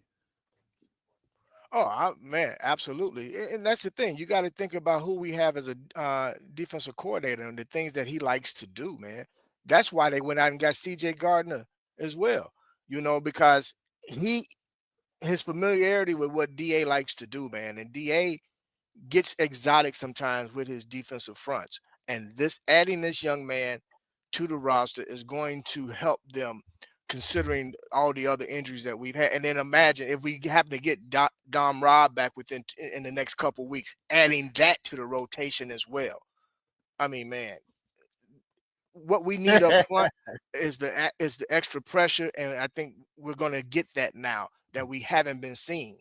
And sometimes having healthy competition of guys with motors like this guy and like with Austin Booker, I think that's going to also allow the back end play a little more free as well. So Well, I'm you know excited. what's been perplexing to me is that as for as much of a motor as he has and a beast as he is, Daniel Hardy hasn't shown up more at defensive end. He hasn't, gotten the reps, and the reps that he hasn't, been productive. And that's very surprising to me. Late in the last game, he was there. I tell you that. I just got. Oh, was he? Because I guess I missed those reps. Oh yeah, he was late in that last game. He was definitely getting home. Daniel Hardy he's one of those guys on the team that he's getting multiple different kinds of reps. So they're giving him run at linebacker at different times, and they're putting him on the defensive front at times. So he's juggling all those responsibilities plus special teams. But if you saw some of that film late in that game when we needed to get pressure on that quarterback, Daniel Hardy was there. Tell you that right now. Okay. So all right, yeah, it was I just was because of the motor he has and the physicality that he's brought to the team. I thought he would make more of an impact, let's say, a defensive end. And I'm not blaming her for kicking the onside kick, even though it's like 10 yards, bro, 10 yards. Don't go beyond 10 yards. The ball got to go 10 yards. So, but I thought he would make more of an impact as a defensive end. But maybe he needs that partner in crime, if you will, in the NASCAR package, to be of assistance. I don't know. I'm just trying to wonder how this defense cannot give up, 42 points. Granted, special teams gave up that first touch. Hey, they'll be fine, man. It's a football game. They stuff happens, and Daniel Hardy, bless him, man. He's just trying to get some crack into the rotation on the defensive front, and injuries have helped him get there, man. He needs reps too, so he can find his flow. So getting him a good amount of reps. This definitely ain't helping the situation, but he'll still get in the fold a little bit. Well, but this does help his situation because he has more of an opportunity now, I would think. Wait until Dom Robb gets back. I got something to share with y'all. According to Tom Pelissero, the Seahawks and Saints have made a trade, and the Seahawks have acquired Rashid Shaheed from the Saints. Yeah. I think I heard about that earlier, but I should have mentioned that. You're right. What? And Jacoby Myers have left the Raiders to the Jaguars. Yeah. Well, hold on. All right. So these are ancillary trades, but I need to get something off my chest real fast. What grinds my gears is that on Twitter, that mama named it Twitter, I'm gonna call it Twitter. When whoever it is puts up a trade, they say, hey, a player has been traded to this team, but they don't put what they've been traded for. What was the compensation? A trade a post should include the following aspects. Everybody's trying to be traded and what they were traded for. Don't just say what they were traded for without saying who was traded. You know what I mean? How Twitter works. You know how social media works. I'm trying to be the first. It's just so irritating. It's like, cool, they were traded, but for what? Just trying to be the first. You got to wait for a half hour for that information to come out. Just trying to be the first to say it. That's all it is. Hold on, woo-sa, woo MF inside. You ain't getting no whole lot of detailed information from average random guy that's trying to be the first one No, to trade. but this is like Ian and all the top Shams, They in the Shams, race too, whatever his shit. name, all the top name dudes. They say there's been a trade, but they only announce one side of the trade. That's not all the information. What was the other side of the trade? If you're trying to beat Schefter to the story, you're gonna have to hurry up and put something out there. You ain't got time to be detailed. Oh, Right. it just grinds my gears so hard. That part don't bother me. I know the details are gonna fill out a little later on, but the fact is, you got a trade that happened, and you'll get the details Hey, later. Nomad, the Bears traded for Max Crosby. No, How much did we pay for him? It's not in the tweet. Nah, that's all right. I can deal with that. It's like I don't know. It just You gotta watch them. You gotta watch them. Those whatever accounts you're looking at. Some of them some trick bag accounts too. no, but these are the real people, and it's the real trades, but they're trying to be first to the market, as you say, so fast that they don't have all the details.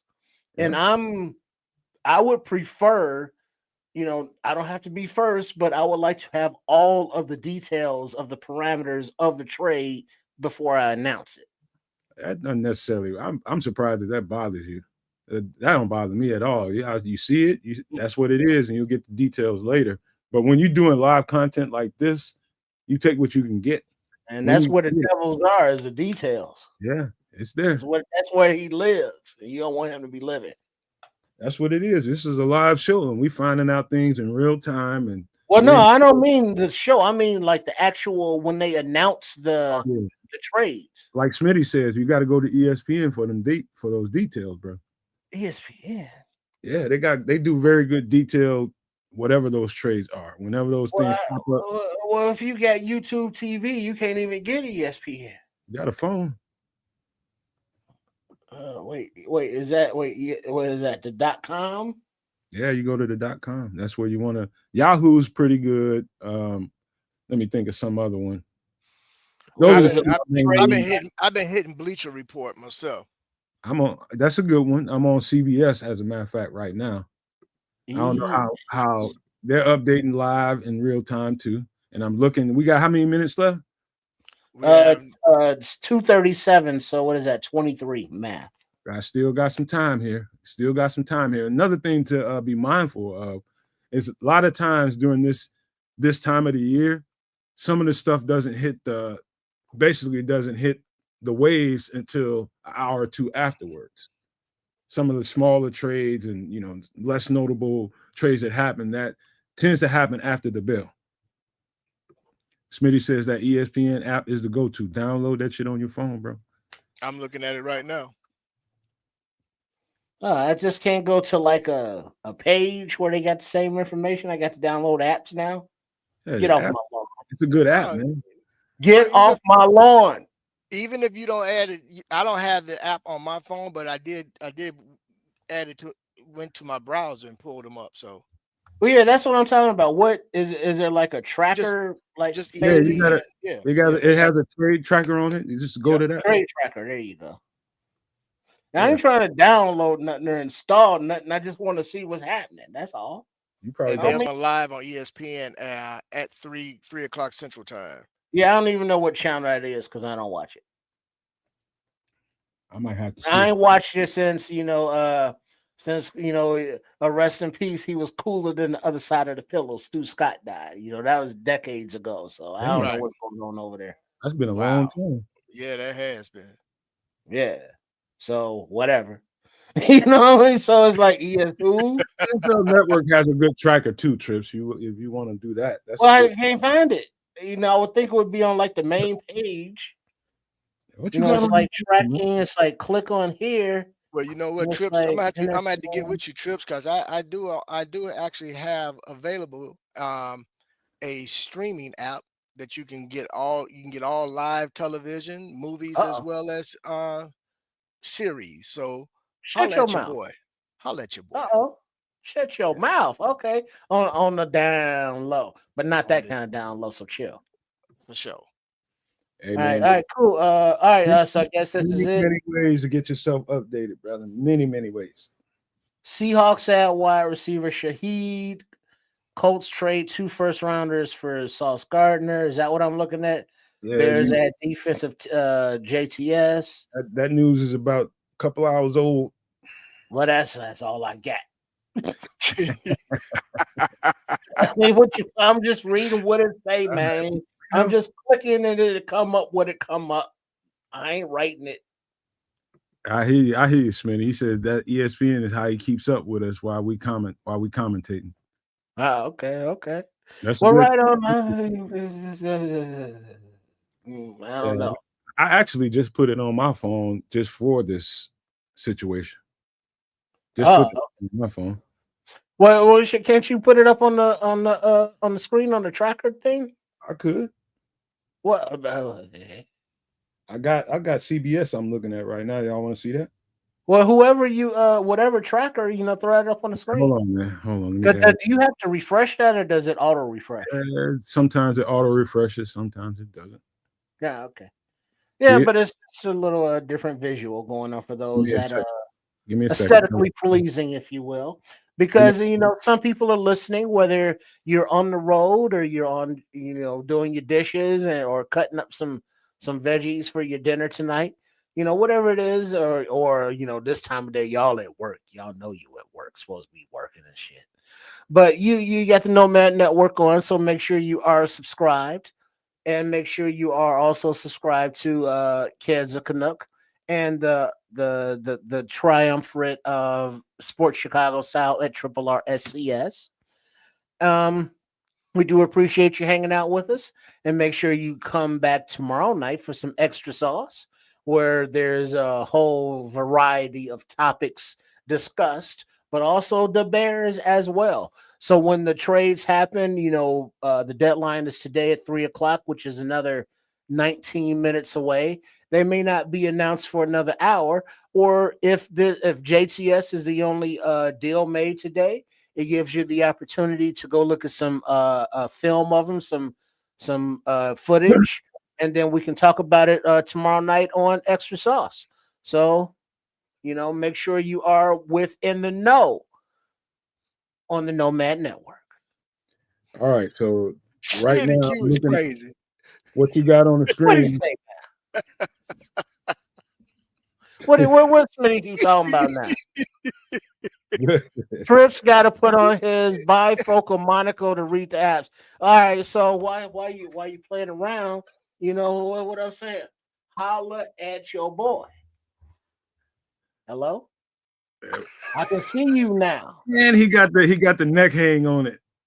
You got to have the neck hang on it. But sometimes you got to pull it down and you put it up on your forehead, and then it's like, oh yeah, but then it irritates you, and then you put it down on your neck. But then, like, if you're eating something, you don't want to drip nothing. Then it's like, my glasses is always right here, because you got the screens and you got the iris. You act surprised, man. My man ain't watched ESPN since Stu died, man. Golly. There's people alive that don't even. There's people alive that don't know who the hell Stuart Scott is. That's old school, baby. That's old school. People alive don't know down on your nose, because sometimes you got to look up over the glasses, because if you're looking through it, you can't focus on stuff. So you got to look over them, then you can look back like that. That's why you got this thing going. Hey, Trips, you officially in AARP territory. You got the neck hang on your glasses, man. That's straight up old man territory. Holla at your boy. Hey, man. Look at, we got Don Burr in the house, yo. Let me say, what's going on here? He says he will get everyone to come and hunt this page, if not unban, and spam it. Like, who we talking about? He talking about Chris Foster? You banned Don Burr or something? No, he talking about Chris Foster. I guess Crimson. Chris Foster was in here wild the other night, man. He was just, they got into a little fisticuffs, I guess, and his language got a little too out of hand, so he had to knock him. Fight. Oh, okay. Yeah, because Don Burrow, what's new, Pussycat? Whoa. You've been MIA for a minute. I've been worried about you, because there was a lot of ish talking, for every Bears chat through the offseason. But the last few weeks has been kind of quiet from his end. I was worried about it, brother. That's all. Yeah, Smitty. Trips is definitely in granddaddy territory. Oh, ain't that some shit? Granddad. Hey, Granddaddy. what else? Keep living, Smitty. Shit, you keep living too. Shit. Let me see. Let me go take a peek at ESPN right quick, see if there's anything I don't know. Oh man, it's the opportunity to make your team better is always cool because your team is in the hunt. And guess what, Bears fans? The MF and Bears are in the MF and hunt. Yes, sir. We have a first-year head coach in Ben Johnson, and he's learning his team. He's learning how to be a head coach. He's, a whole first-time experience, but he has a winning team. The team has its deficiencies, a lot of which are due to injury. Because I think we would all agree this defense would look a lot different if the players that are on IR were not on IR and on the field. But that's part of the game. It is what it is. So now it's time for Ryan Poles to make these deals that are for players that fit the scheme going forward, whether it be for Dennis Allen and or Ben Johnson. And JTS seems like a fit for Dennis Allen going forward.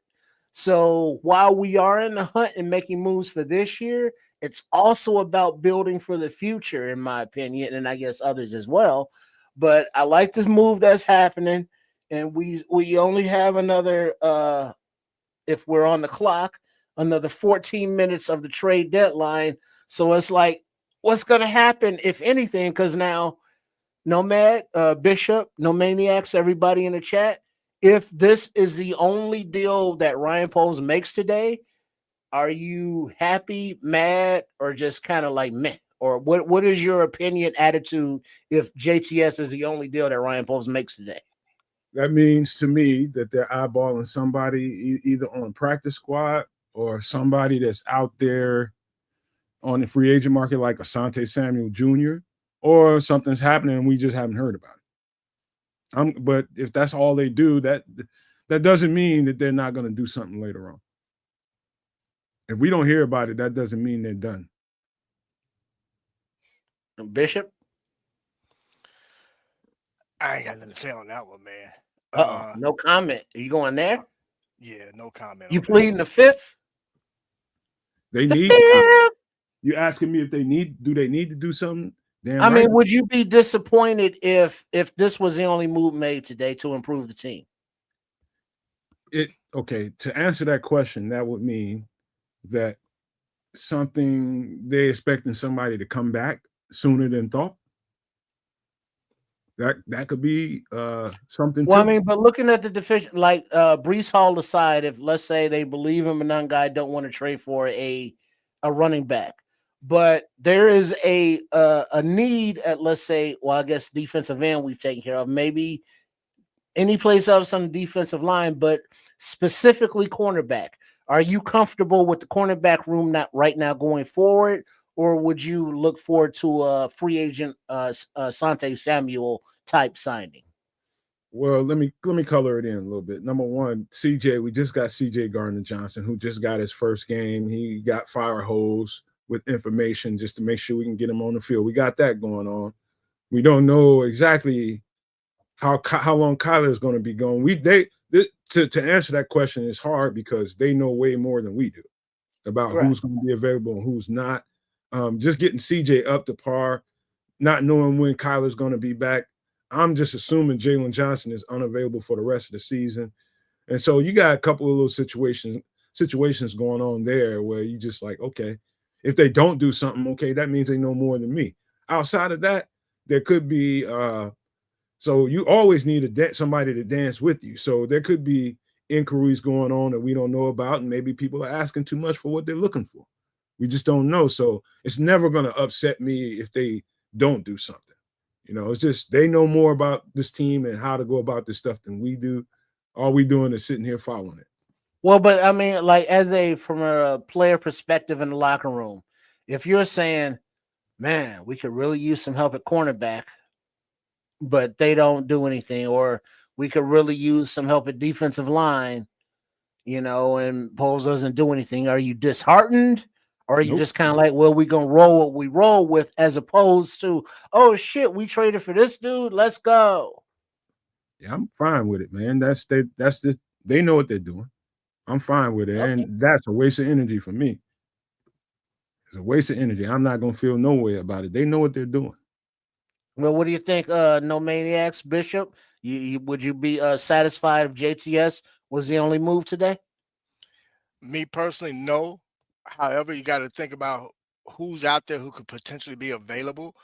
I'm not quite sure if I want to continue to make trades and give up draft capital again, because we have to be realistic and say, are we, what are we doing? Are we trying to make a strong push this year? Or are we building for the future?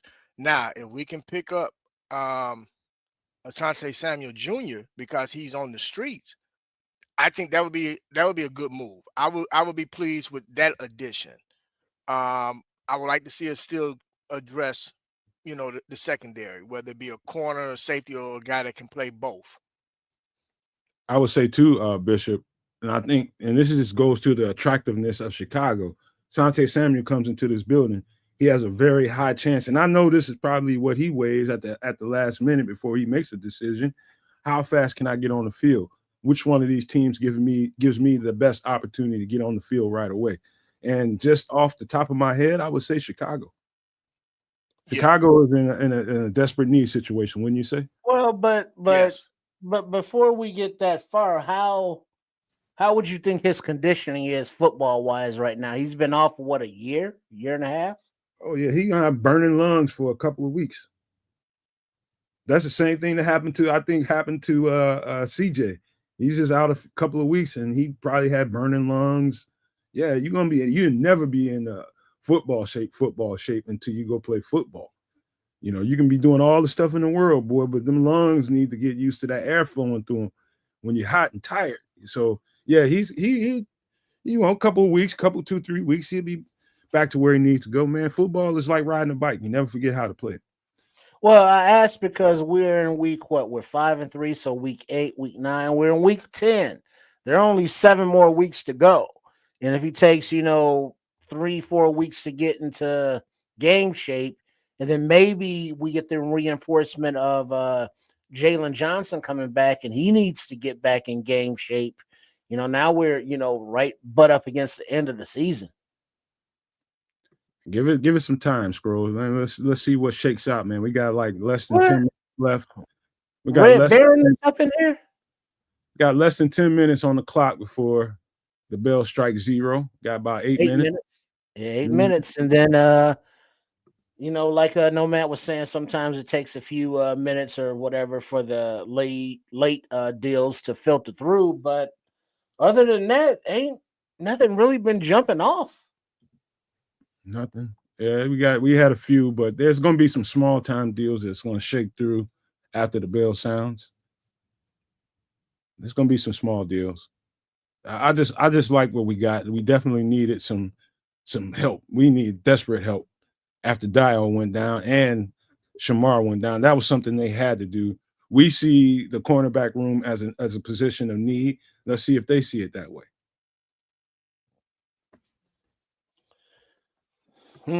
Well, it's TikTok, you don't stop. Ooh. Let me check and see if anything. Where you at, kids? Well, can you tell that CR got that boy feeling good? 7 minutes. 7 minutes, Dougie Fresh, you're on. Yeah, but that's in 6 minutes, we know. But yeah. Hey, Bishop, that CR on that ass, boy. Holla at your boy. That shit, why you tripping? I got to refill my my receptacle of beverages. Of beverages. But you see the receptacle here, right? What? Wait, hold on. Let me get put that down there. But what does that receptacle say right there? Yes, sir. You see it? Nice little Bears, baby. Them Bears, baby. Holla at your boy and say happy birthday to ya. And then you put a little of that in there, a little of that right there. And then you put that right there. And then you say, let's go Bears, claws up, bear down, let's go. You know what I'm a little surprised about? that nobody else in the North that we've heard of yet have made any moves. Well, who else would or needs to or could? Injury is definitely a motivator in the trade deadline. Well, who's hurting the North? That's the good question. I would think Green Bay would try to do something because they just lost Kraft, man. He's done for the season. Oh, the tight end. That's right. Their second tight end is pretty tough. Yeah, but I mean, come on, man. You can always look to add another tight end, man. You could. They may have though. I mean, I don't know who's on their practice squad though, so they may have somebody tucked away on the practice squad as well. So, well, is it surprising that speaking of injuries, the Chargers, not San Diego, but Los Angeles Chargers, lost both their tackles now because Joe Alt is down for ankle injury. He's down for the season. So are they in the market for another tackle from another team? But nothing has happened across the whole league, not just the Bears, and that's just what's kind of surprising me. I think without Braxton Jones on IR, they're getting a call. Bears would be getting a call about him if he's not on IR, but he's on IR. Yeah, because at this point, I don't think the Bears have anybody healthy that other teams would want that they would want to part with. But just in general, it seems like with 4 minutes to go, just quiet trade deadline, right? I appreciate you boys keeping an eye on things. It's better to have 6 eyes or multiple eyes because y'all got glasses and 2. Well, Cornelia Squalls in the chat, big up, is saying, Pauls, no, this is not the year to go all in. Okay. And Smitty Q Shampipple. Did you say something about nipple? That would be tasty. Oh, I'm sorry. This is a G-rated program. Strike that. Lord. That's the Scorpio in him, man. That's the Scorpio in him. Crown Royal on his ass. Man, but I'm hydrating now. Trips, hold it down for a second. Let me run before we get into this. Because give me a second. It's actually 4 minutes and 3 minutes, and I'm looking at the clock here, and it's like, man, no deals, no moves, and it's not just the Bears, it's the whole league. Nothing's happening, Bishop. But what is happening are the people over the 500 people that are tuned. Well, let me take my old ass glasses off. Kiss my ass, Smitty Q, and I say that with love. But make sure that the people are tuned into the Nomad Network at Kansas Canucks Sports Chicago Style. We appreciate your support. It's a Bears community. We all want to see this team go to the place where the Super Bowls are had and get those big ass silver trophies. We want to see that happen. And today is another step in the season of 2025/26, as well as going forward. So right now we've added JTS on a possible, prove it for the rest of the season, and maybe we'll extend you kind of deal for a 6th pick and got a 7th back in return from the Cleveland Browns. Thank you very much. But thus far, that's been all that's happening. No. Wait. Correct. We added CJ Gardner. Well, he was a free agent. It don't matter. Wasn't he? It's still. Well, I'm talking about actual trade. As far as trades, yeah, okay. Right. Right. We did add last week, and he did make a difference because right off a rip from the jump in the game, CJ was in there on Flacco's boom boom. Hell, he had more pressures. He had more pressures than our defensive lineman. But I guess that's easier schematically wise to pick up as a player. It's like you line up over there, go get the quarterback. You line up over there, go get the quarterback. So now they're schooling them up and learning them. So it's like, all right, in coverage, you need to be here. He's got history with Dennis Allen too, so he's familiar. But it's different, right? So it's going to be a refresher. It's going to take a little time, but the first week, nice results. It's hard to say nice results when a team gives up 40 plus points, but he was where he was supposed to be for the plays that were called, and so we would only think that would get better. So it's a work in process, but we're right up against the wall, and no other moves seem to have been made. So All right. What the players that we have is what we have. All right. Y'all know Trip is a little extra saucy. Pardon the pun. Because he is his birthday, man. It's his birthday. He's feeling right, man. He got right today, man. And let me shout out to Scrolls. Let me just throw this out there. He says if the Bears don't believe in this team this season, why should we? ? Shouldn't we as fans just come back next year? Well, who says they don't believe in the team this year? Does that mean that they have to go all in? They got a plan, Scrolls. You just gotta wait. You gotta wait. Let's see what they do. Just because you're not hearing about it right now doesn't mean there aren't being things done. That's why I've been trying to tell people the whole show. It might not trickle out right now. Again, I don't know how long you've been here, Scrolls, but Asante Samuels just got the clearance from the doctors to play football again. He's a quality corner out there that, he's going to get interest from a lot of teams, to bring him in for a tryout because they're going to want to see with their own eyes what he's capable of and where he's at.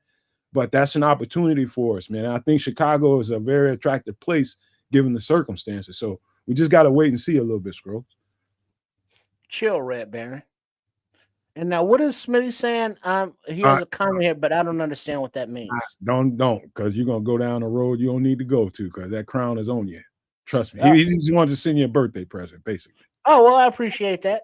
Yeah, but Memphis, like Tennessee, like Arrested Development, Tennessee. Yeah, shout out.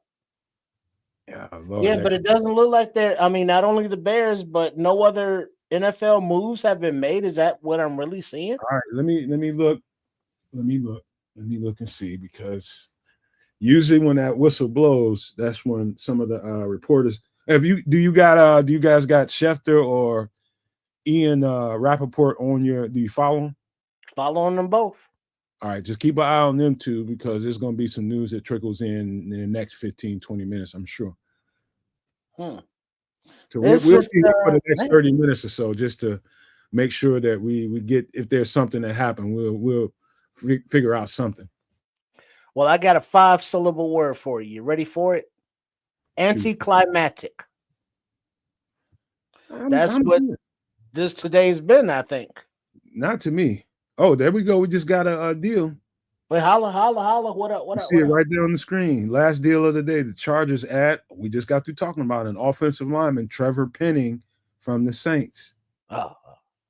That's a good pick. That's a good pickup for them. Trevor Penning, good guy. Very good pickup. Very good pickup. Lord knows we just got through saying they need it. They lost 2 tackles this year. Yeah, we're just talking about the Chargers, and they had to pick somebody up, so that's a deal. So maybe now there'll be a flurry of announcements, because now 26 seconds ago, according to Patrick Finley, as expected, the Bears placed defensive end Dale Odengbo on IR to make room for Joe Tryon-Shoyinka. Perfect. I can't wait to see him in the Bears uniform. I'm going to be interested to see what number he takes. I'm going to be interested in that. I don't know why I like numbers, but numbers seem to tell me something. What, numbers and socks? Yeah, buddy. Look.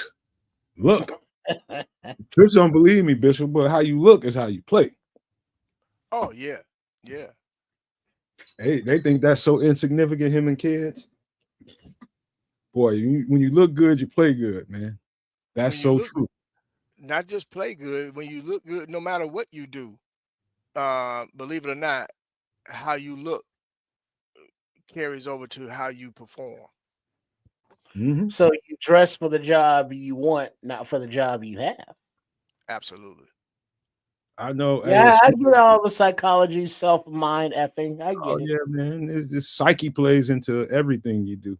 But Smitty Q says Bears fans are going to be hyperbolic over everything. Trust me, I know. There's a lot of Bears. I wouldn't even want to look at Twitter right now. It's probably a hellscape. Well, okay. Really, are we going to say Bears fans? We can't say NFL fans or baseball fans and basketball fans or sports fans or political fans. They all want to what is fan short for? Fanatic. So every win is a feast. Every loss is fire somebody. That's Dude, let me tell you something. Everybody, like the fanatic is a good way of putting it. They all want that sugar high of the big name trade every single year, and they don't get it. They think all hell is breaking loose. Don't want no damn vegetables. It's all sugar high, man. Like, calm down, man. It's got to be reason and meaning behind the things that they do. Because you have to eat your vegetables. And it sounds like, Joe Treyon Sharinka, JTS, is a vegetable. And we need those guys on the team going forward. Kid, but yeah, I don't see nothing else that's happened across the league. Shit. Kid, you know what? You just played yourself. I was just about to give a shout out for your show that's coming up in a little bit. That's what you get. That's what you get. You son of a horizontal stripes or vertical stripes? What do you prefer, sir? Bishop, where do you stand on your socks? Vertical stripes or horizontal stripes? I don't like stripes at all. Oh, damn, Nomad, settle down. I'm saying though, man. That's old, man. That's like, man, we ain't playing no damn hockey. Yeah.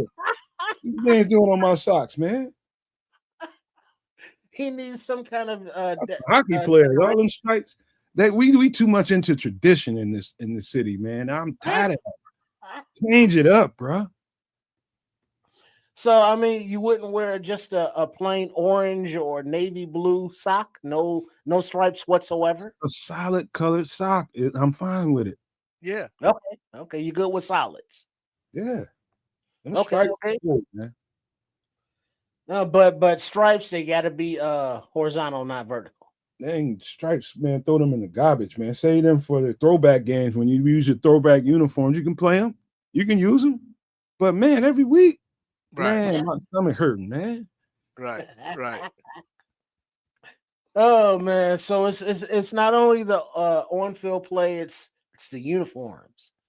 How do they look? Are they throwback? What are the colors of the orange, of the navy blue? Oh, the Bears, we love them, we hate them, we talk about them, we let them drive us crazy, but we are here right now, no maniacs. Over 500 right now viewing what are the Bears doing to improve this team right now. The emotion is there, the passion is there, but we just hope the team is there that reflects the passion of us fans right now, right here, looking at me right now. Let's go. Do me a favor and check your sources, man. Wait, what's that? What's something happening? No, just keep an eye on them.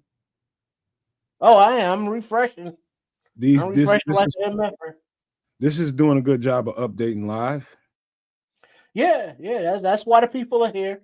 Not only the personalities, but the information. And right now, ain't no information.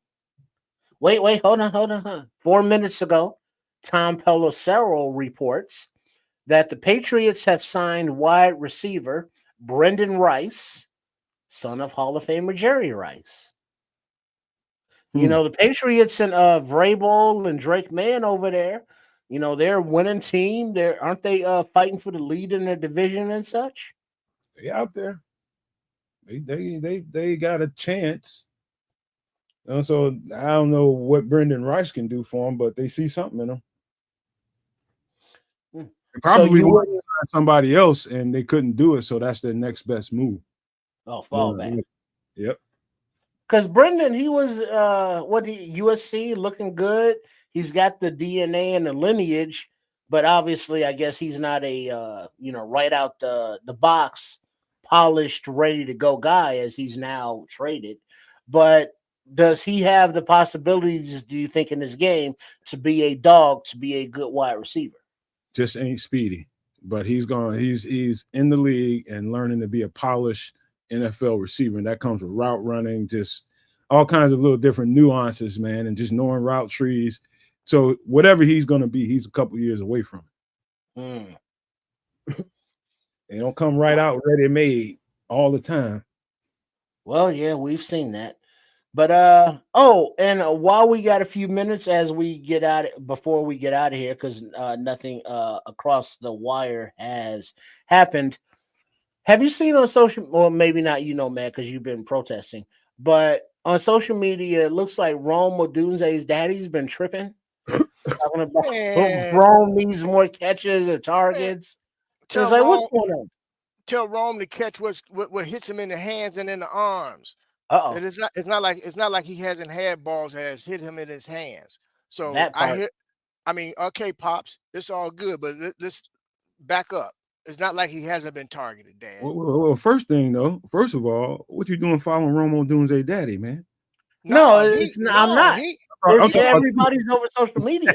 I'm talking about you. he put it out there.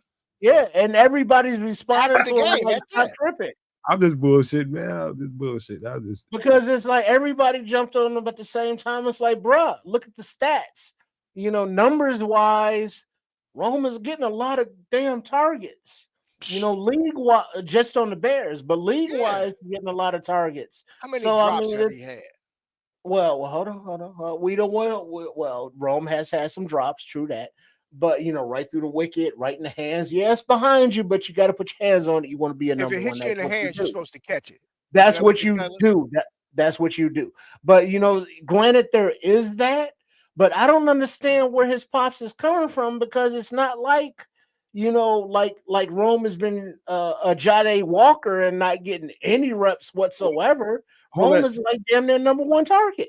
Hold that energy for 1 second, because I gotta do our brother a favor, because he's got a show coming up in the next couple of hours at 6:00 p.m. Eastern. Keds Canuck on the Keds Canuck channel. We'll be doing his Superflex Fantasy show. He didn't deserve the shout out because he being a butt in the chat, but I don't care. My brother is doing his show. I will be there for him. Make sure you all do jump in, man. It's some good fantasy advice for all you fantasy people, man. It's a good show. Jump in there at 6 p.m. Central. Nice. And can we get a baby Kaz? Because I need some Zerberts. Oh Lord. I need some Zerberts right now. It's my birthday and I want some baby Kaz Zerberts. There he is. There's the baby Kaz. I get those Zerberts with your 6 toes, you little freak. I get your Zerberts. Thank you, no man. All right. But all right, let's stay. Can we get 10 more minutes out of you guys? Let's just see if anything happens in the next 10. I can give you 10 minutes and I gotta bounce. All right. Get about another 10 minutes, see if something shake loose.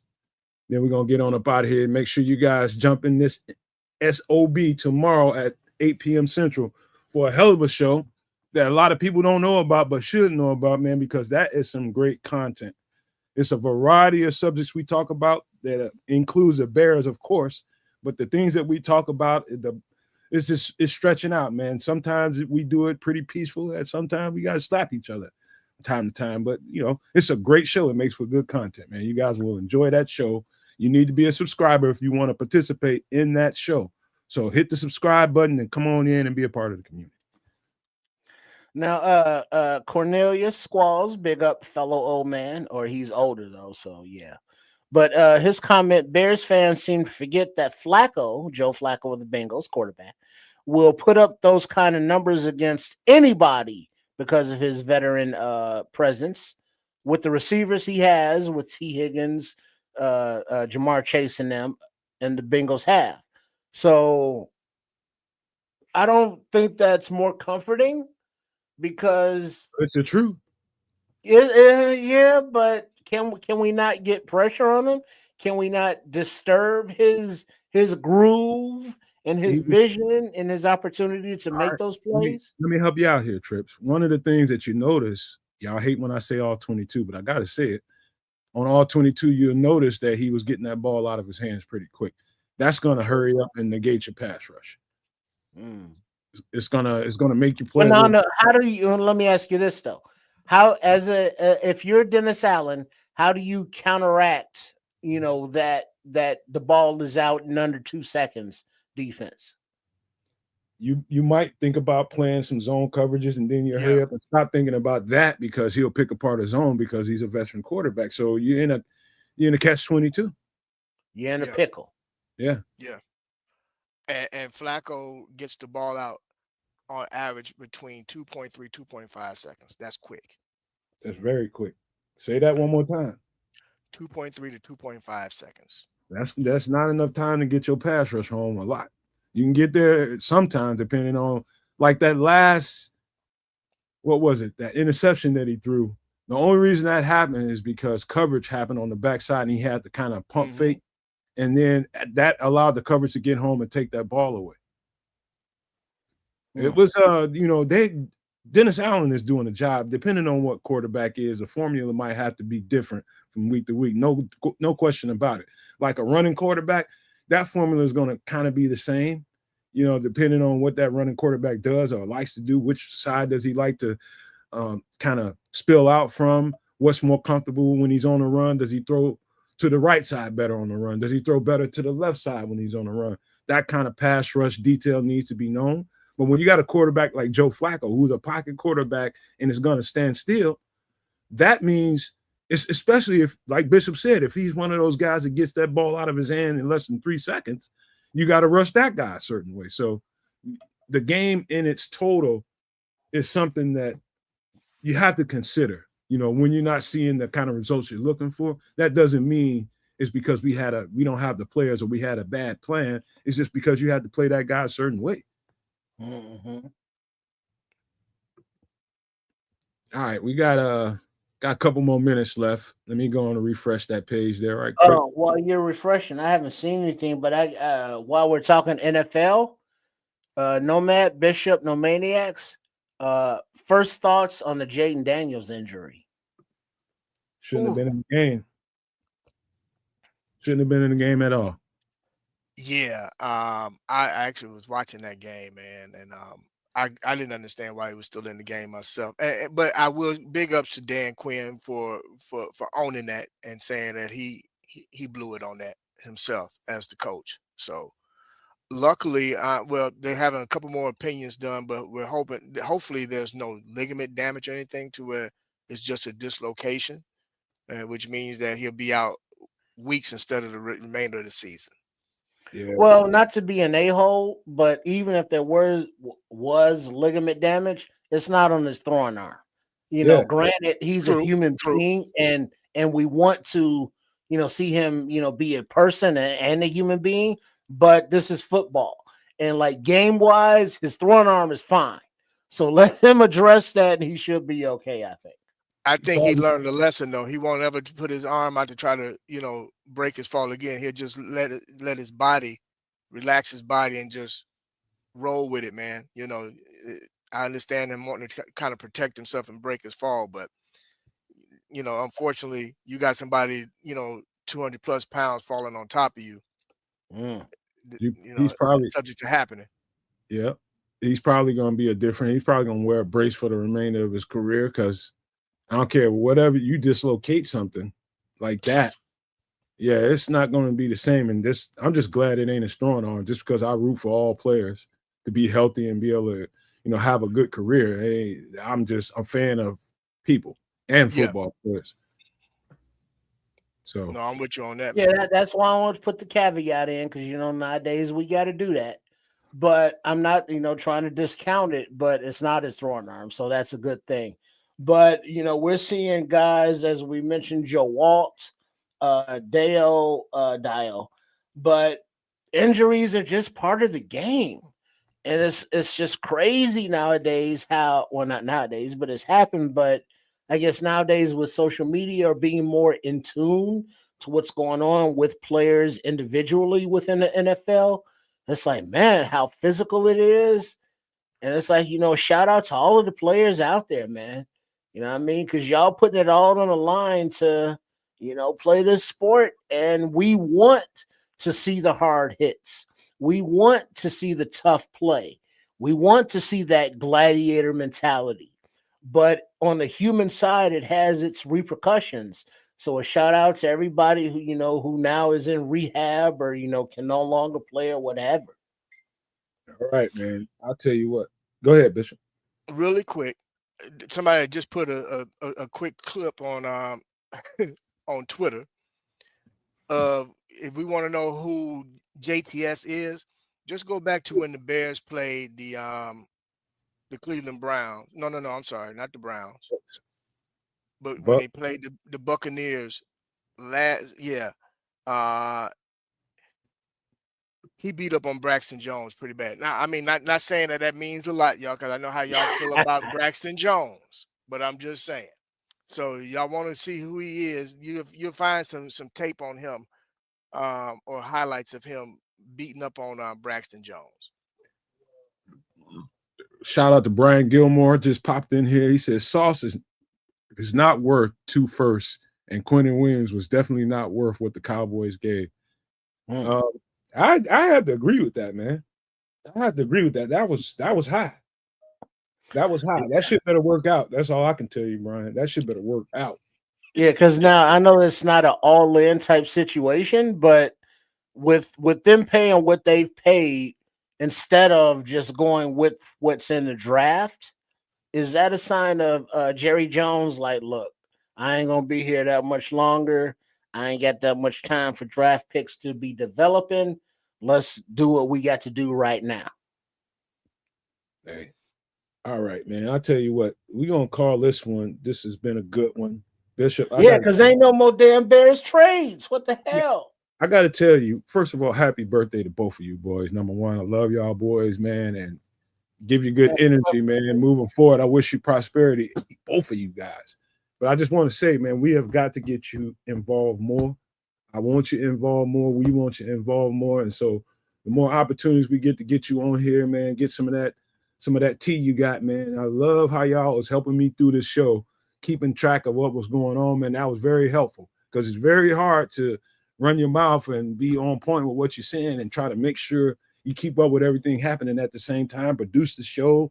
It's very hard, man. So I appreciate you boys 110%. Happy birthday, Trips, with your badass. Hey, question. Go ahead. Speaking of production, Chef Trips hit me up on text, and he wants to know what's up with his promo. You know how Chef Trips gets? He's a goddamn diva.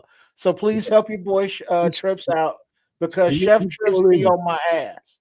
Chef Trips is a diva. I will have to agree with that 100%. So we got to be on my ass. Hello, this is Chef Trips.